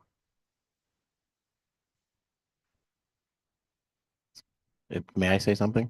I was gonna say, I think I looked in the charter and the last one was 1% a year, right? For the 4 years. I've forgotten. I know it seems slightly higher than that. 1.5. Okay, pretty close. Yeah. So. Any thoughts? Is this fiscally responsible chief fiscal officer of the city of Binghamton? I will withhold comment. Ooh, diplomatic. I agree with everything that he's saying. I think there are people in the city that are underpaid. So if you guys want to increase one person's salary, I can do the Yeah. I try to help out no, not mine. No, no, mine's set by the mayor. So Yeah, I this is just for anyone that's watching, this is again, this is a special section of the charter that's a special mechanism only for the mayor's salary, and this is the process. Yeah. So, and if we don't act now, we can't act. So And we'd have to is- change the charter, I guess. So this is something I'm just confused by. Sure. This. Is this something you're putting? Something that considering what the mayor wants? So no, so the charter gives us this window to act. If council doesn't act now, the salary will just adjust by the CPI. So again, I think it's overdue to adjust the salary. I think we need to adjust the salary to attract decent mayoral Okay. candidates. So- It's from me, yeah. Yeah, so you're doing this. Yes, we got an email, I think all of us from, I don't remember if it was from the deputy mayor or the mayor, just as just a nudge, a reminder that this thing is. we I know have to do Sophie it. reminded me at least once, we had to make sure this was done, so. Yeah, there was a nudge just reminding us that if we want to do it, we have to do it. I did the research and put the RL together and came up I with the just number. don't understand why we're rewarding a tyrant. That's all. Pardon? I just don't understand why we're doing this. What it is? No, I understand that what is the deal with the charter to have a chance to do this, but So what this it is is, quite it won't even, BS, so really. when you vote on that, it won't be for this term, it would be for the next term. So what we're doing is, it's not for this, it's for the next term. Yeah, whatever mayor will. Whatever mayor. Yeah, I know So it's whatever only- mayor, but we already know what we're gonna get. All right, let me be blunt and political. Any We already know what we're conceivable, gonna get. any conceivable Democratic political candidate that I would try and find for city mayor, for mayor's job would be taking a significant pay cut. Yeah, anybody, but, and even for Jared, that's not what he's making right now is still not like, it's just not comparable to what the cost of living is, like regardless to how you may feel about that, personal reasons aside, it's not what someone like is like making, like that's not enough money for that. The job title doesn't match the pay, I which think- in public service, it's not gonna always match it, but something. We don't. I think we under the- definitely don't match it. We definitely, Well, I know, definitely don't we definitely don't. Understandable. Think about the city who were underpaid.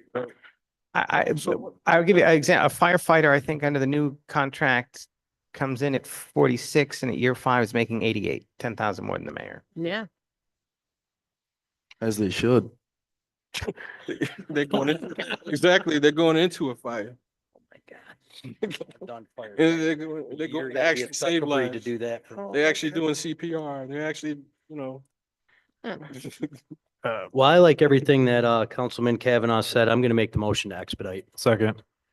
Motion by Councilman Dundon, seconded by Councilman Hotchkiss. Any discussion on the motion to expedite? Again, it's because there's only this window to act in accordance to the charter.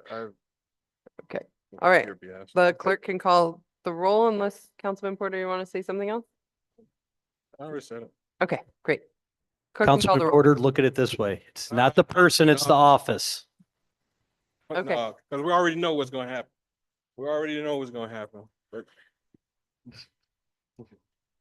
Councilmember Porter, that's Nate. Councilmember Aye. Middleton, Councilmember Kavanaugh, Aye. Councilmember Dundon, Aye. Councilmember Costi, Aye. Councilmember Hotchkiss. Aye. Council President Matavetsky. Aye. Thank you. That's 6-1. Okay. This final RL 24-267 has been expedited to Wednesday's business meeting. And now we move into the item that we voted to move to the end, which is the Comptroller Quarterly Report. Welcome back. Good evening. You Where can say do you good want- night at this point. Well, good night. Yeah, I'll leave then.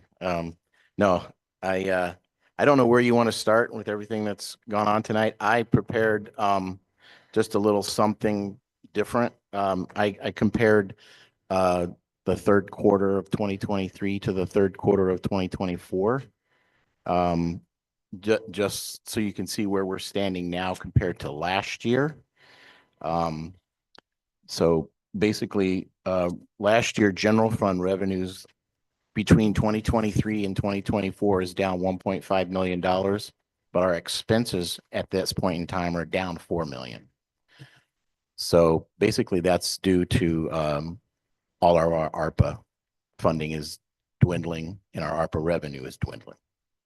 That's the main differences. Everything else is coming in pretty much, on track for the general fund. Our cash position is down about 6 million, but that, like I said, that's just basically due to the lack of revenue and we're spending down our ARPA funds. For the ramps fund expenses is up 300,000. I'm not really sure why, because we didn't have a ramp going, but the revenues are flat. So basically, without having a ramp, our revenues are coming in at budget. So our cash is down $200,000, which is basically due to the Water Street ramp garage and we paid back some due to from, so they don't owe as much to the general fund. The ramps, the golf fund at this time last year compared to this year, the expenses are up about 150,000. And that's due to the incredible work that Chris Strand's been doing there at the golf course. We have the new kitchen going operation, and we've had a lot more activity at the golf course this year. Our revenue is also up about $100,000. So right now we're about $50,000 short, but I think over the next couple of months, we'll probably pick up some revenue hasn't come in yet, because we get everything delayed from them about 2 weeks, 2 to 3 weeks. And our cash is down about 500,000 because we've used some of the cash to pay back the general fund some money. I can't really compare the refuse fund, because the refuse funds, if you recall, we changed how we did the refuse fund. We moved all the salaries into the general fund. So that kind of messed up the refuse fund. But if you add the salaries back in, it's basically even. So it was sort of a good thing when they did move the salaries back. And the bags are basically paying for themselves right now.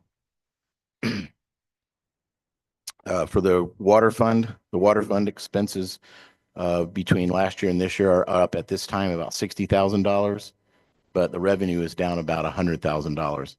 The reason why that is because we do revenue accruals at the end of the year. So basically, when they bill out the water bills on January 1st of 2025, that's basically all of September, October, November, and December's reads in the houses, and we put all that revenue back to last year. So basically, we're behind about 3 months. So that will take care of the revenue portion of that. Same thing with the sewer fund. The sewer fund expenses are actually down $400,000, and our revenue is up $900,000. That is due to a payback that, if you recall, I got some money back from the joint sewer plant, about $1.9 million, $4 million all told for the municipality. So that helped extremely the sewer fund. So, and I appreciate that. The capital fund, if you recall, Greg talking about the capital fund, about it having a huge deficit and due to our ban. That is true this year. Our expenses are up about 9 million. That's due to ARPA spending, but our revenues are down 27 million. And that's the reason why we haven't got our serial bond money yet. So when we go to serial bond next year, depending upon how much we bond for in April, we'll get that that money that comes in for the serial portion of it, not the band, but the serial bond, that becomes revenue in the capital fund. Nate? I don't even know what question to ask. When it's like the capital fund is at a deficit, that means we're spending more than is going into it, but it's all dependent on bonds. Yeah. Okay. It's basically all bands and bonds. So basically they get all cash and they all expenses. So basically it's all expenses until you get revenue, because you don't get any revenue in unless it's in a grant. But all the grants that we get, like the police grant, like the K-9 grant and all that stuff, so those are all revenue and expenses, revenue expenses. So they're pretty much even. The difference is the bands. So we have a $59 million ban in there, and we've spent down a portion of it. I couldn't give you the exact amount. So, yep. But so it's not saying that our capital expenses are too aggressive necessarily. It's just the cycle of bond. Yeah, I mean, as a total for like what Greg alluded to, the capital fund is just a separate animal in itself, just due to the ban in the bonds.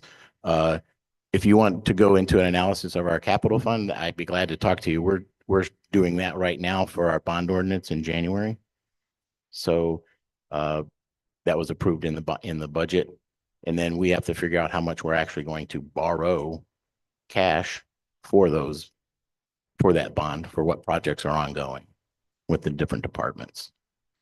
And that'll affect how much money comes in cash wise. And then how much we go for serial bond, that'll be revenue. But the capital fund is just, it's just part of the audit.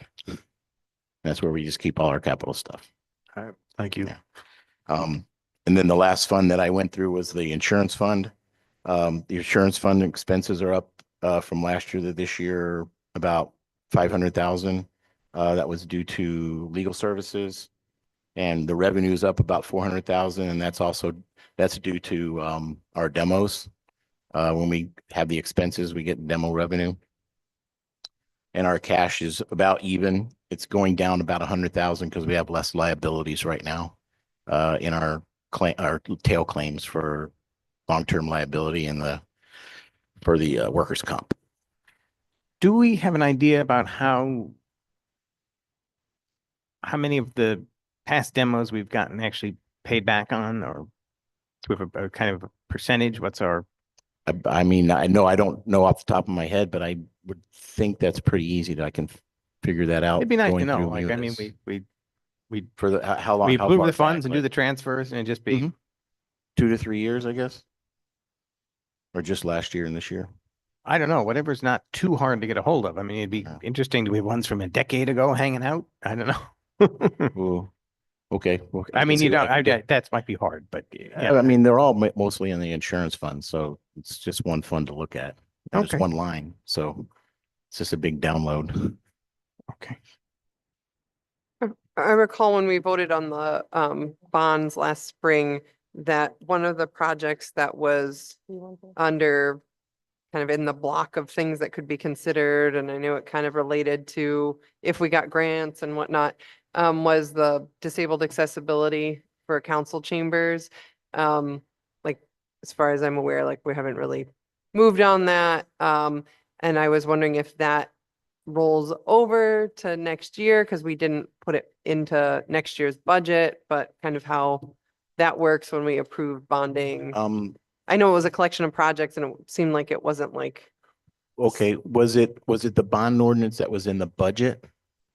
it was So it in was the like, spring. it was in the spring. You did it in Yeah, we April. had gotten an executive summary list, and one of the items on the list was a possible project to assist with disabled accessibility. I just wanted to understand if that kind of permission carries over to next year, or because it wasn't put into the budget this year, it no longer carries over and would have to Nope, be a a change. bond ordinance is a bond ordinance. Unless you rescind it, it's still a bond It's still, ordinance. okay, so if we're, because that's something I'd like to Yes. work on once it's in approved, 2025. once it's approved until you rescind it. Okay. Or until, like, I come and say, we're not using this bond. We didn't spend this $40,000 out of this 4 million, and I roll it, I take it back. I've done that several times. Okay. So that's the only time that I would take something back, but I need your approval anyway. Okay. That's just a basically project that's been on my mind, and it just Yep. keeps kind of. And Rachel is really good at that. She's helping out a lot with going through all our projects and seeing what we can borrow for, what we need to borrow for, how much we need to borrow for. We have meetings with Ron and Jeff and Josh. So we should be okay come April, but it's a long time away. Okay, thank you. Anyone else? Chuck, just a quick question for you. I see the same question I asked the deputy mayor. When the ARPA funds were discovered, why wasn't city council made aware of it? Oh, well, since I took over the job in June, I was a little overwhelmed, I'll admit. And I put out the ARPA spending or what have you on the website. And I guess you guys have it on Basecamp, right? Basecamp, the quarterly. Quarterly reports. Yeah. And I think I put one out there late October. Oh, I don't know. And we did not have a chance to analyze our ARPA funding until after the budget process was over, which was late November. We just completed it. And then we had some meetings with the departments to see what they were going to spend, what they weren't going to spend. And a lot of it was salaries. I don't keep track of all the POs. POs to me are money that I think the departments should have had obligated, but they weren't. And like she said, we just found out, my department, we just figured this out. And I apologize, it was late, but no, and also that when did you know, when did you know that you weren't gonna, the grant information, like what the extra, family You're enrichment, I think? Yeah, like when you're did you talking guys? about this, just then, right? I didn't know that the Family Enrichment Network did not have a viable project. But still.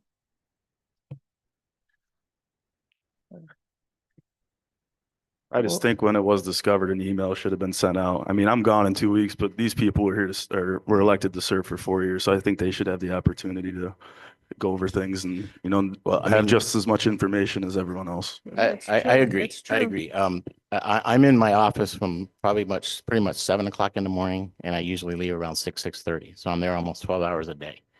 And I put these reports on the website, and I don't get any phone calls. You guys can call me. I'll let you come in my office. Robert comes in. I'll come in. I'll start knocking papers down. Yeah. Oh, well, my staff would love you to get rid of papers in my office because they're stacked. But please, I will be glad to talk to you. I want this thing to work as well as you guys do. So. And if you can ask me the appropriate questions, maybe I can learn too. Thank you. Anyone else? Do I have a motion to adjourn? Motion to adjourn. Motion by Councilman Costi, Second. second by Councilwoman Middleton. All in favor?